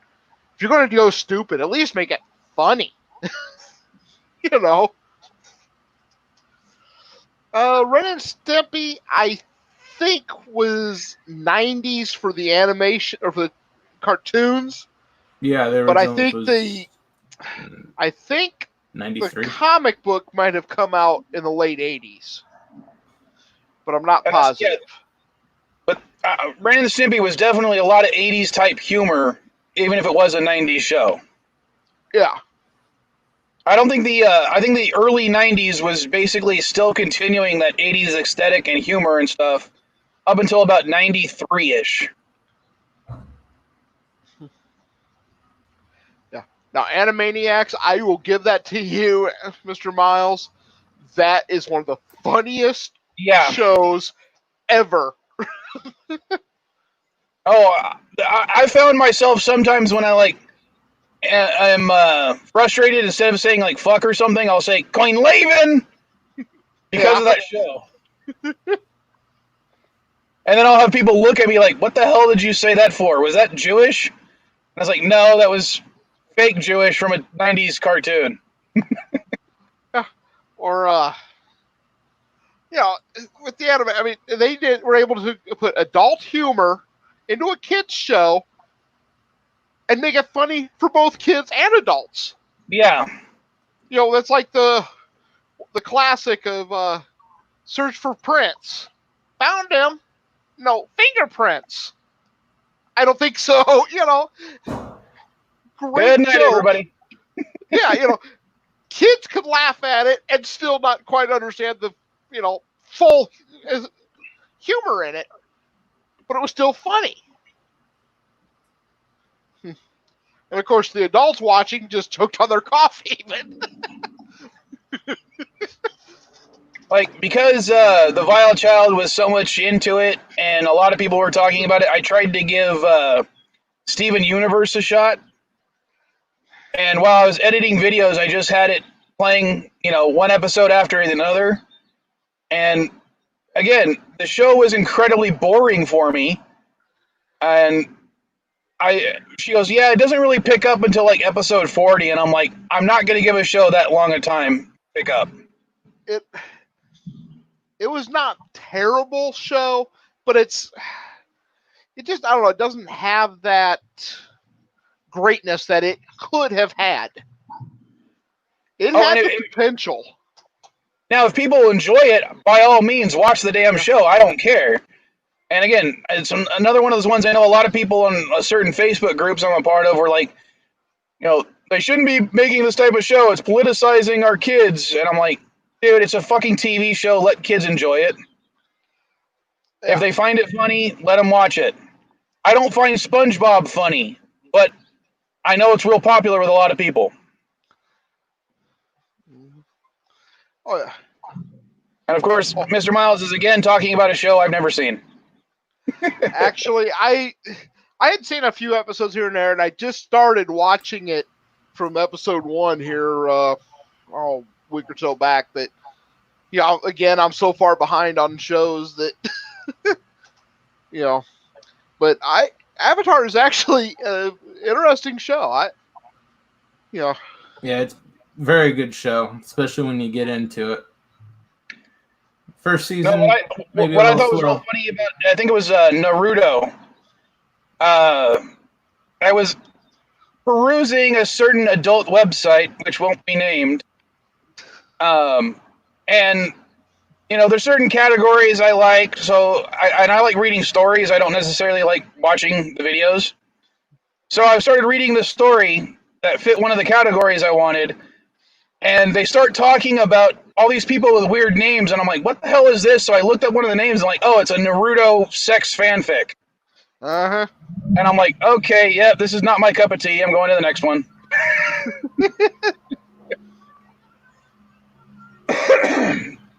But yeah, it's kind of hard if you're attracted to that kind of stuff to find something that's not now some sort of nerd sex fanfic. Or some weird crossover like Doctor Who and Ren and Stimpy. Okay. Yeah. I can't say I've run into any of those. I'm just pulling names out of my ass that, but I'm just like, Well, that's a basic rule of the internet. yeah, If Rule it's popular, 34. they make a porn out of it. And again, if it gets people's rocks off, I don't care. The only issue I would have with it is I know some idiot's going to be like, "Oh, it's Naruto related. I'm going to post it on a kids chat." Yeah. And suddenly you have whatever the main Not gonna be character of Naruto having sex with, an anthropomorphic rock or something. I don't know. A lot of those you have to worry about the kid actually doing that. Some kids when I was growing up, they know more about the damn internet and cell phones and whatnot. They're the ones that are going to go pull the stuff and throw it on the school's website. I think I have a new video idea for Mr. Miles, or he has come up with his own video idea. Yeah, Mr. Miles, that would be. I mean, that's one of those the things you never knew you wanted. It's a sonic screwdriver, you idiot! Trying to get the doctor to whiz on the electric fence. Or having Matt Smith as the doctor doing the Happy Happy Joy Joy song. Oh, there you go. To defeat a Dalek. Oh, shoot. Her Capaldi dealing with Powder Toast Man.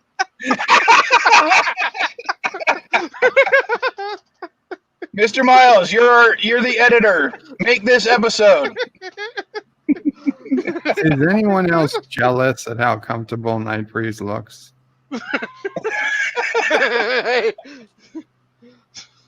I'm going to be comfy, especially since my neck is killing me. Oh, well, I'm sorry to hear that. Oh, no problem. I kind of pulled some muscles the other day trying to dig a trench for my dad. He was running some power from the garage to the shop or to the shed and needed a trench. I ended up having to work yesterday because my boss called me like at 3:30 or something like that. Asked me if I could cover some stores for somebody who hadn't finished their work for the week, and I was like, I'm usually done by 1 o'clock or 2 o'clock, so having me start at 3 is going to be a pain in my ass, but sure. And I ended up not getting done until almost 10. Yeah, I showed up to work yesterday to find out I wasn't scheduled. I used to do that a lot. Well, they're cutting hours right now, which they do around this time of year anyways. And I guess I had only been scheduled like maybe one day this week. So they cut that day out. Well, see, for my job, each person is given a certain number of stores. Now, being part of the Walmart team, I have nothing but Walmarts, but we also have like CVS teams, Rite Aid teams, Walgreens teams, that kind of stuff. And, oh, yeah, Richie, I did get extra pay for it. But like for the Walmart team, because they're such large stores, each person is only supposed to have about 4 to 5 stores. I have 14, and I still finish my work every week. Wow. So when I come across these people who are like yesterday, I had to do a bunch of CVS stores. I'm like, yeah, the CVS person has 12 stores, but there's not that much stuff that needs to be done in the store. You could technically get it done in an hour or two, but they hadn't done any work on there for like 3 weeks at these stores, so it was like 3 hours a piece at each store. Wow. I mean, I don't understand how, if you only have an hour at these stores, how can it take you, and you got 12 stores, how can you not finish at the end of the week? Yeah. Now, are you the one that does the trading cards or that, or do you do gift? If that's one of our clients, then yeah, I got to do that. Okay. But we're third party, so other companies hire us to pull slack for them. Excuse me. Like companies like Coca-Cola have their own merchandising teams. Yeah. But if they got too much work, they'll hire us. And so sometimes I do work for Coca-Cola. Sometimes I do work for Hershey's. You just kind of whatever is needed. Exactly. So not every week I'll have the same stuff in each store, which is something I like. I don't like having to do the same stuff every week. But yeah, I've been a part of the Walmart team now for over a year. So going to a CVS, I had to remember all the rules that CVS has. And of course, I failed the first one because I wore a black shirt. And apparently, I forgot that CVS wants all their third-party vendors to wear red. Wow. Yes, that was one of the things I didn't like about having different kinds of stores. Was certain stores required certain dress codes for the vendors, and like there was one store that required everyone to have black shirt, black pants, and black shoes. Then I'd have to go to another store where they required khakis and or as pants, but they didn't care about the shirt or shoes. So I'd literally have to change before I got to that next store. Then I'd go to another store where it said you had to have a red shirt. So I'd have like 4 changes of clothes in my car, and it was a pain in the ass. Which is one of the reasons I like being part of Walmart, because, or at least as a part of the Walmart team, because Walmart literally does not give a shit about how you dress as long as you wear slip-resistant shoes. That's it. Yeah, and have your vendor tag. Yeah. One of my coworkers wears comic book shirts all the time, so that's what he wears to work for those. You can technically wear shorts as long as they go past your knees. Now, I tend to wear, button-up shirts with a collar anyway, so I look somewhat professional. But the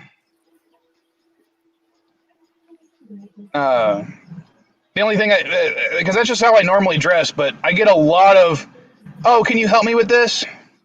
You must work here." I get it about 3 times each time I'm in a store, minimum.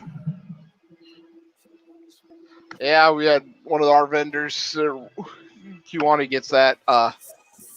Yeah, he's one that handles the comic books, trading cards, Yu-Gi-Oh, Magic Gathering, and all that good stuff. And yeah, I've seen it more than one person, like, take me to where this is. And it's like, Well, just Thursday, I had a lady walk up to me and says, "Excuse me, can you help me find?" And I was like, "Oh, sorry, I don't work for Walmart." And she just looked at me and says, "Well, fuck you then," and walked away. And I'm like, wow. Yeah, it's my fault that you thought I worked for Walmart. Mm-hmm. Oh, well, I gotta say, Friday, I got to have the great moment. I'm getting a complaint filed to corporate on me. I was a cashier, and I was working the cigarette aisle. Oh, yeah? And lady's sitting there. Thank you. I'm checking her out, and she goes, "I need a pack of, what is it he wanted?" Well, right there, that means it's a third-party sale. I don't know if that person's old enough, so I declined to sell her the cigarettes. She gets mad. I call my CSM over. I told Randy the situation. Same thing. She says, "No, we can't do it," and tries to explain to the lady why we can't do it. "I want to speak to your manager." Okay. The manager comes up. We tell her the situation. Same thing. She's being very polite, trying to explain, since we don't know, we can't card this person. We can't do this. So she got the manager's name because she wants to file the complaint against the corporate. And I just looked at that lady and goes, "Yep, my name's Glenn."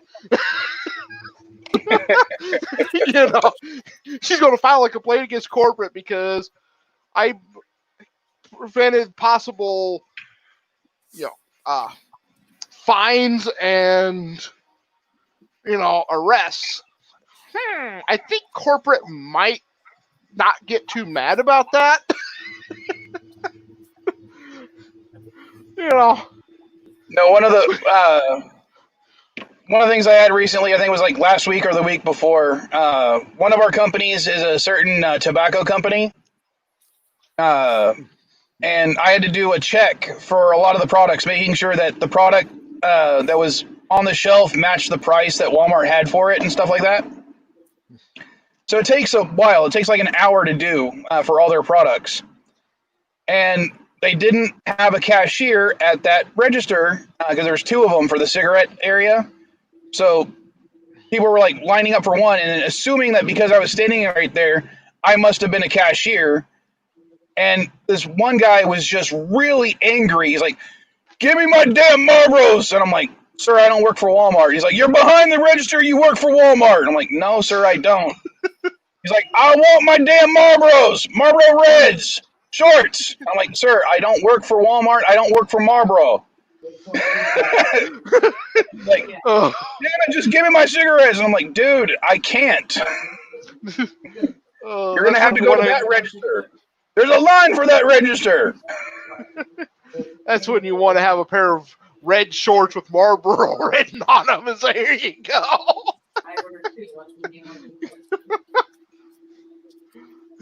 Oh, Bird, Mr. Miles asked you a question.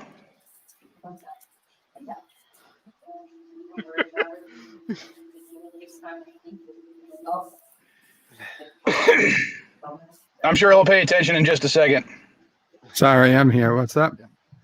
Mr. Miles why asked did you a you jump question. on DJ's stream last night, screaming about flames everywhere? I don't recall that.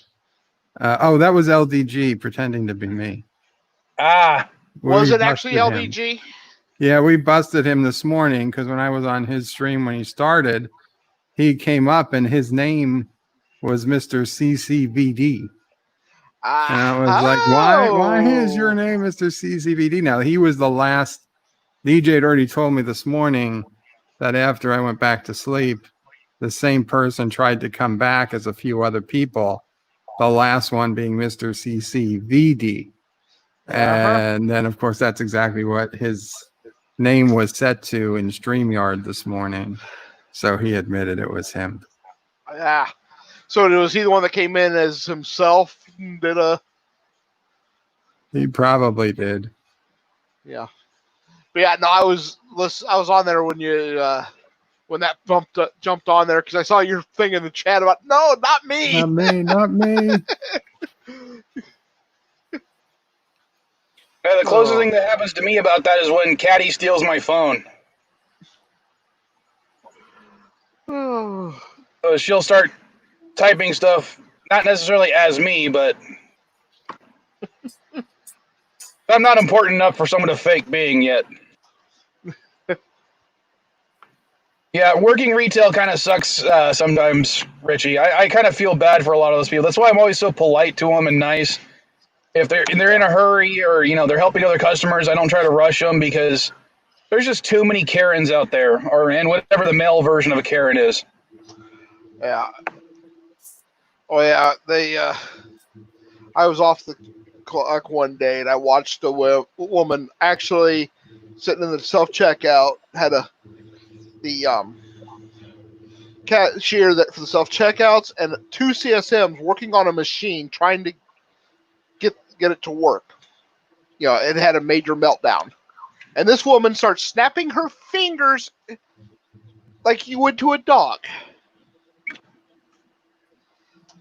And I'm like, yeah, fortunately I didn't have my vest with me. And I'm like, lady, they're obviously busy. And why would you be thinking you could call them like you would a dog? I didn't like that too much, but she didn't know I worked there. I've had people snap at me, and try to get my attention, and it's like, sorry, I don't respond to that particular thing. And plus, I don't work here, so fuck you. Or had another one again. They're working on a machine. Big problem. That person's money is stuck in the machine. And I walked by. I was on my way back up front, and the woman just, does anybody work here? A while back, I was at a particular store in the auto department updating their machines. So, of course, that meant I must be an employee. So this person walks up to ask me a question. Before I answer their question to tell them I don't work there, another person lines up behind them, and another person lines up behind them. So I tell the first person, oh, sorry, I don't work here. And they're like, okay, and they walk away. The second person knows that they heard it right there and still says, can you help me? I'm like, no, ma'am, I don't work here. I can't help you. And then the third person, who's now had me say in front of two people that I don't work here, walks up to me and says, can I ask you a question? And I'm just like, you can ask me, but I don't think I can help you. And she was like, wait, what? Oh, yeah. And she got really mad because I was kind of rude to her, and it was only because I had literally just told the two people in front of you, I don't work here, and you were too busy on your phone to actually pay attention to the world around you. Oh, Can yeah. you what? Sorry, what? Sorry, I wasn't. Sorry, Vile. Nothing. But yeah, it's like when I actually used to be a pharmacy tech. So, of course, I got some really great people. One day, we had a floating pharmacist that I got along with, great sense of humor. But I had a lady come up to the register, and she's like, I need my pills. So I get it for her. It's a $2 copay. And she starts complaining that it was $2. So I says, well, let me see what I can do. And I walk over and get in there, and I changed it to cash price. And then walk back over to it. I'm like, yeah, ma'am, looks like there was a mistake. I've got it fixed. Your prescription is now $263. I wish one of my prescriptions was $2 because I don't know if you guys know, but I can't eat onions or garlic. There's a sugar in there that my stomach can't process. Now there's a prescription I can take to actually let me eat those products or those food items, but the copay for me to get the prescription is $300. Wow. Yeah. And that's primarily because so few people actually suffer from this that it's not a big item, so it's not one. There's no generic version, that kind of stuff. But it's just kind of ridiculous. And I'm like, if anyone told me $2 copay, I'd be like, give me a year's worth. Yeah. It stunned me for a second that this lady was pissed because she had to pay $2 on a $200 prescription. Yeah, that's the copay. $300 is the copay for this prescription. Yeah. The actual cost is like $600 Oh, yeah. for 30 pills. And no, onions and garlic are a thing against vampires, not werewolves. Richie. Onions only work because the vampires hate the smell in your breath when you've eaten them. But yeah, and Richie's definitely right. Yeah, the scary thing is that all three of those people are probably eligible to vote in the USA. yeah. Yeah, and that's another thing. A lot of the Karen type people that I come across, they get really mad if I don't actually work for Walmart and can't help them. I'd say about 90% of them are white women. Yeah.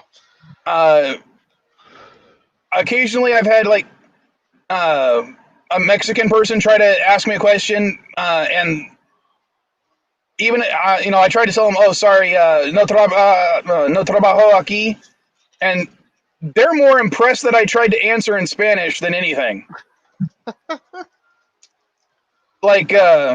It's just I don't understand it. People say that, there's no white privilege. And yeah, unfortunately, when it comes to some people, there's definitely a white privilege. They think they get anything they want should be on demand. Oh, yeah. It's more of a woman privilege, I've noticed. Yeah, yeah. Well, I will say that the Marlboro guy was definitely a guy. He was white, and he was wearing a particular hat that I won't mention. Nah. Well, no, I take it back. He wasn't wearing the hat. He was wearing a mask with a particular political candidate on his on the mask. Aha. I'm sure you could guess what candidate that was, but I'm not going to say it. Uh-huh. I'm not a vampire. Yeah, he's sitting out in the sun. Or, they have sunlight coming in through his windows, so, yeah.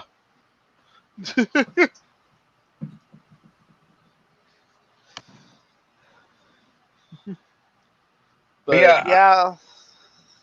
I would say the thing when it comes to Karens, there are I have had at least one black woman yell at me for not working for the company she thought I worked for.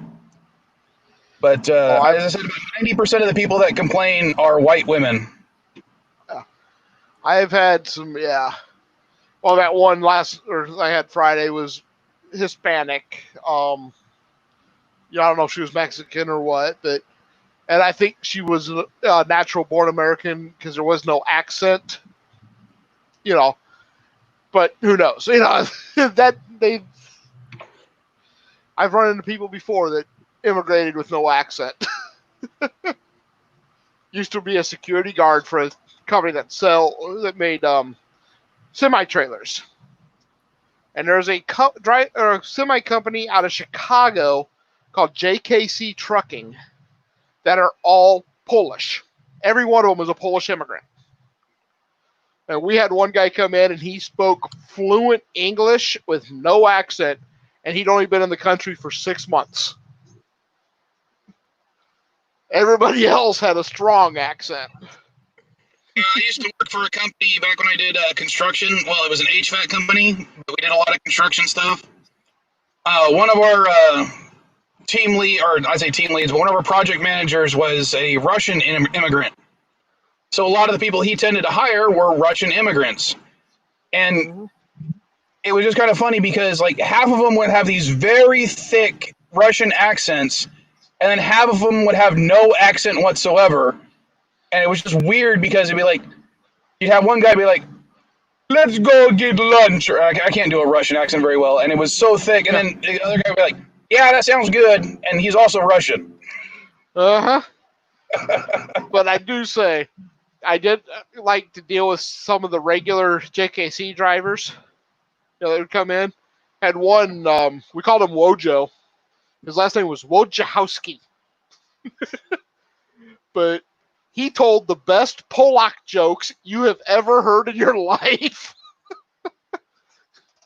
Yeah, when he'd come in, we'd have just have a lot of fun. Then there was one of my coworkers is an Iraqi immigrant. In fact, we were all really proud of him when he finally got his naturalization papers and everything, and became a citizen. Awesome. But we used to make so many funny, if it was any other person, I would not be willing to make these jokes with. But I always, when we were around and we'd have like idiots who didn't understand, we'd make these jokes. Like he'd be on the phone talking to somebody in Arabic or whatever language he actually speaks, and I would say, just to get someone riled up who's listening into our conversation, I was like, "Hey, what I tell you about talking that terrorist language?" And people who didn't know the joke would be like, "Oh my God, what's about to happen?" And of course, he would always respond with something like, "Oh, shut up, you dumb hillbilly," or one of the times he goes, "You don't give a shit," and I'm like, "Oh yeah, I forgot," but I'd still say it in that gruff, and it was just we'd crack jokes about that, but it was only because we were friends and we could, we weren't serious. Oh yeah. Well, it's like for JKC, there was a father and son duo that ran together. Mm-hmm. Now I'm going to spell their last name for you. See if you can figure out how to pronounce it. I'm not good at this game. Okay. SCHITZ.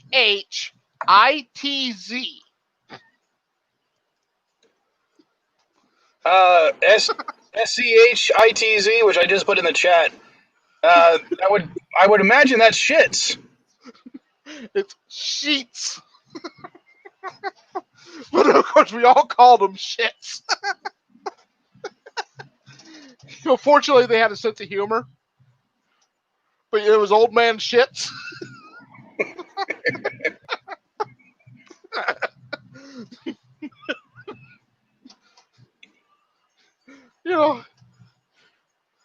He was another one that usually was pretty fun to deal with, unless he was in a hurry, and then he was an ass.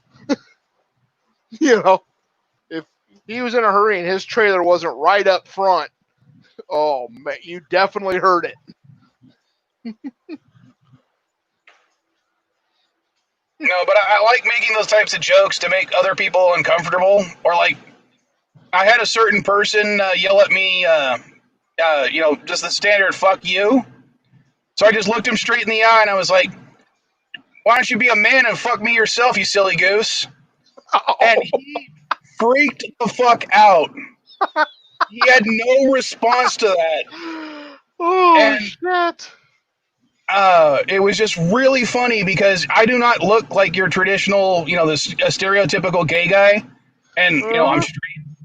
But the fact that I got up into his face and said that was it. I broke a smile right away, which I think made it even more creepy for him because I just could not help myself and start laughing about it. But yeah, I had a friend of mine do something similar to that. Only he could put that stereotypical,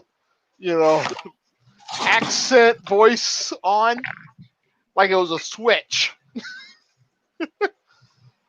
I'll see if I can pull it off real quick.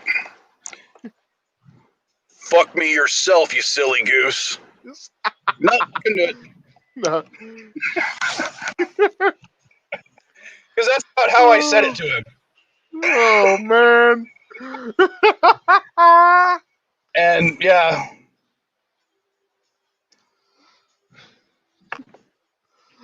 Oh, that's always fun. Some people, you can just kind of tell what things will push their buttons, and sometimes you'll say it just to do it.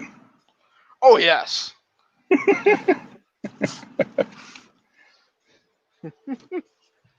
See, my issue is I always have, anytime someone says something to me really rude, and I'm not wearing, my work badge or something like that, I have, like a devil on my shoulder and an angel on my other shoulder, where, the angel is saying stuff like, be nice, they're probably stressed out, they don't know what they're talking about, and then, of course, the devil guy always says, fuck with them. Hold on.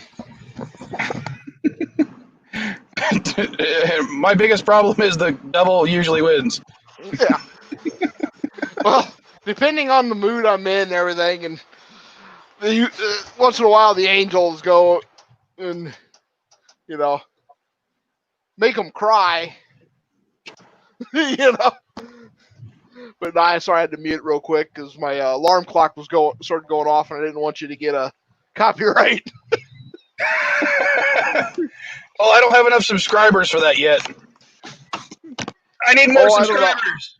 I had I was doing a video, and very quietly in the background, because I forgot that my thing was playing. I had a song, and I got a copyright claim off of it. I ended up deleting the stream. I had in the shore leave joke, there's a really rough cut in there because I had to do it through YouTube's thing, where I had the White Rabbit song, I can't remember what it's called, play for a second. I mean, literally, I kept the clip to under 7 seconds. I kept it like 6 seconds, or less than 6 seconds. But it got flagged like right away, and it wasn't just a content ID, they were actually blocking it. Yeah. Like, God damn. I mean, some of that I just find ridiculous, and I'm not going to fight it because I'm too small of a channel. I, don't want to do anything like that right now. Mm-hmm. Oh, yeah. I mean, in some ways, it's even worse than it was, 10 years ago when everyone was doing DCMA strikes or DMCA strikes. Yeah. Oh, yeah. I mean, a lot of people nowadays know that if you send someone a false one, you're going to get in a lot of trouble. So, but the content ID, there's not a lot of backlash for the companies that, falsely do it right now. Oh, yeah. I'm going to have to get going. Oh, no worries. All right. I'll see you guys later. I'm just now realizing the stream is over 2 hours and the game only lasted 40 minutes. Oh. Have a great day, Resolute. Oh. Sorry, Richie, but Shore Leave was probably one of the dumbest episodes we've done so far, I think. Now that I'm rewatching these and I'm trying to take them in retrospect for a modern writing style, a lot of the early TOS episodes are like really bad. I think the two best ones we've seen so far are Balance of Terror and Arena. Oh, Balance of Terror that is one of the greatest, episodes of TOS. I think it's one of the greatest episodes of TV, period. Yeah. On that line, at another time, I could have called you friend. That was... Yeah.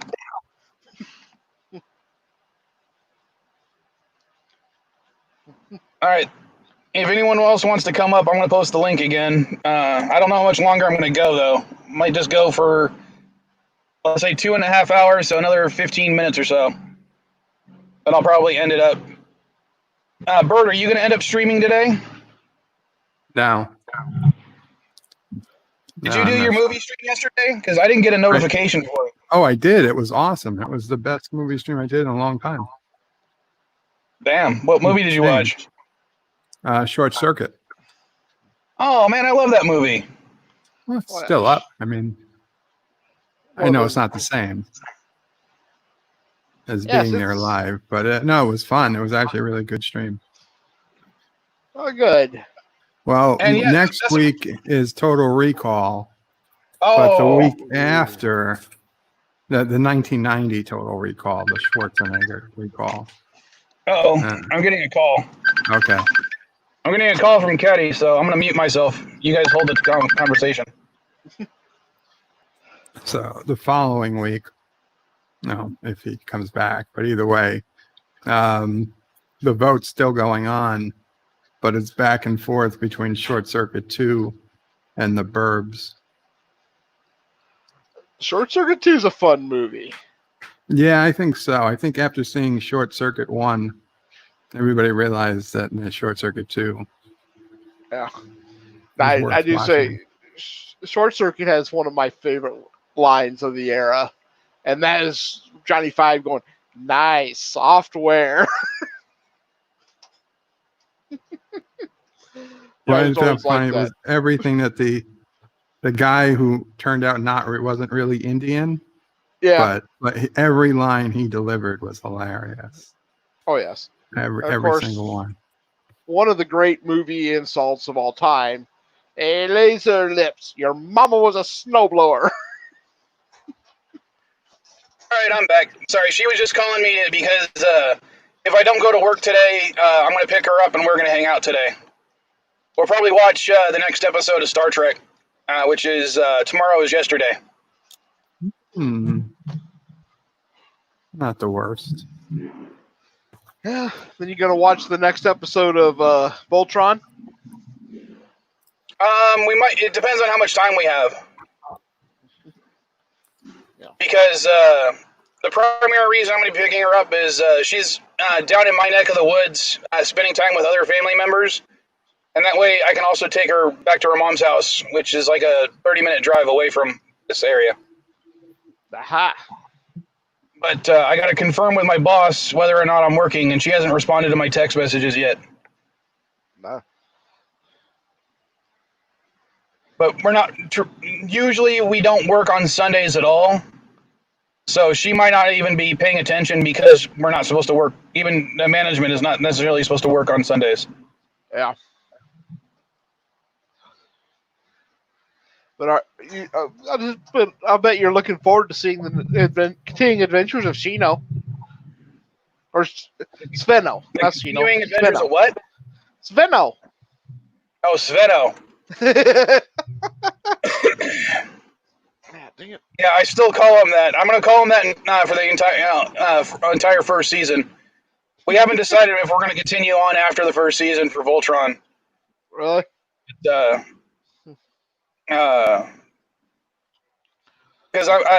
we might choose a new show or what. It should depends switch because to some of those musicals. episodes are a lot of work.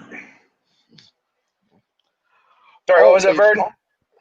You should switch to musicals. I don't like that Musicals many instead musicals. of Voltron. Well, whatever. Hey, I Vile. mean, how many musicals can you name, Bird, off the top of the head? Come on, 60 seconds on the clock. Name 10 musicals. West Side Story.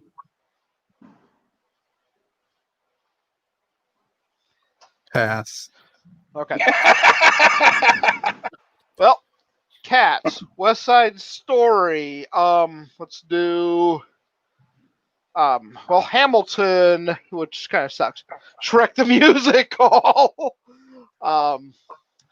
Let's see. Man, some of these I can't remember the titles on. Yeah, all the ones you've mentioned except for Shrek, I've never seen.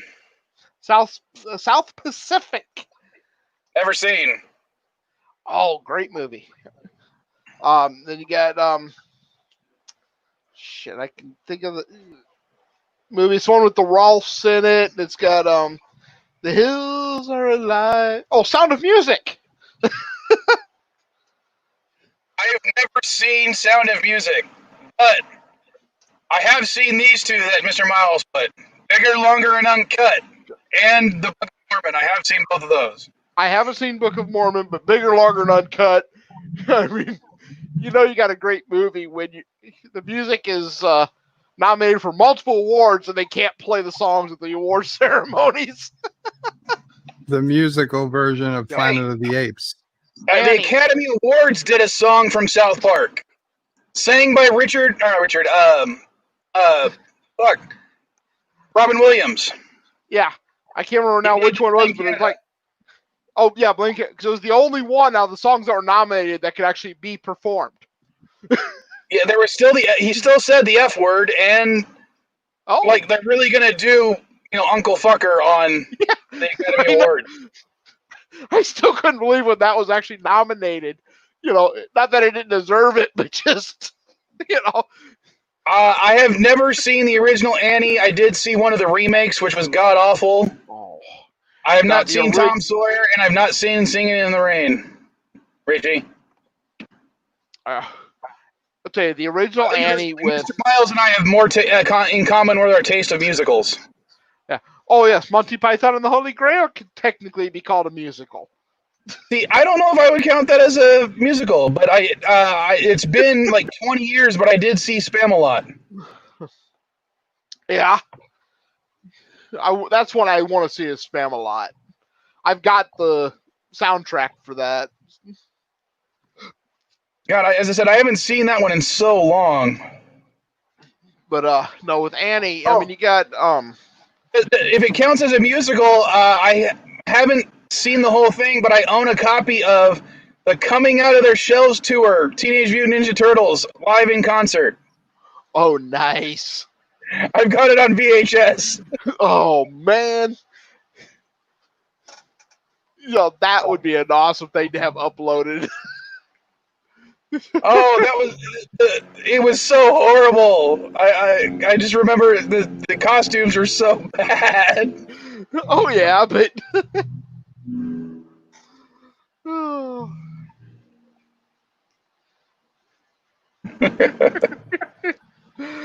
Oh shit. But no, Annie, the cast was great in the original Annie movie. And it's just a fun movie. Now, I am a fan of when a show does their musical episodes, like Buffy the Vampire Slayer had a great musical episode, Psych had a great musical episode, Scrubs had a great musical episode. But who else had really good musical episodes? I can't think of anything else right now. Well, I'm going to admit it, but Teen Titans Go has a great has a couple great musical episodes. I never saw Teen Titans, so. Yeah. Well, Bird, if you're still listening, Mr. Miles wants to hear you sing Hard Knock Life, but do it on your own stream. Never heard Hard Knock Life. You never heard It's a Hard Knock Life for me. For us. I don't know the rest of the words. Oh, Apparently, Cisco Bray knew it was from Annie. yeah. Yeah, but there was a version of it in either the second or the third Austin Powers movies that was real funny. Dr. Evil sings it in prison. Yeah.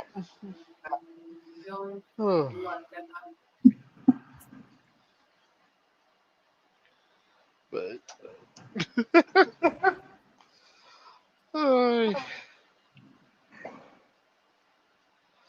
So what are you doing later this week, Night Brazen Bird? Anything you guys want to promote on your channels before I end the stream? I'm hoping to get some more videos made. I'm off this week, so I'm hoping to spend a couple hours and, play the game and same old stuff for me. Nothing.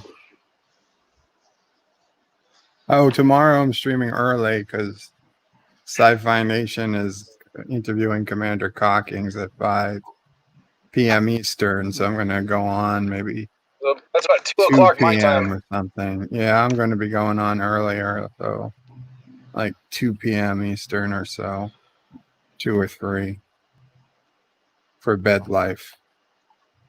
Ricky is still naming musicals. Chicago, which is another one I've never seen. Oh.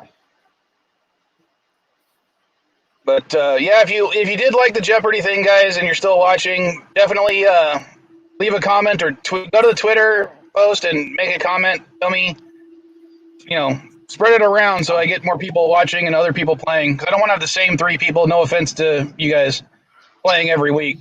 Oh, no problem. I've already lost my nerd card, so I'll try to make the questions easier next time. I'll have like Jeop-Nerdy for dum-dums next week.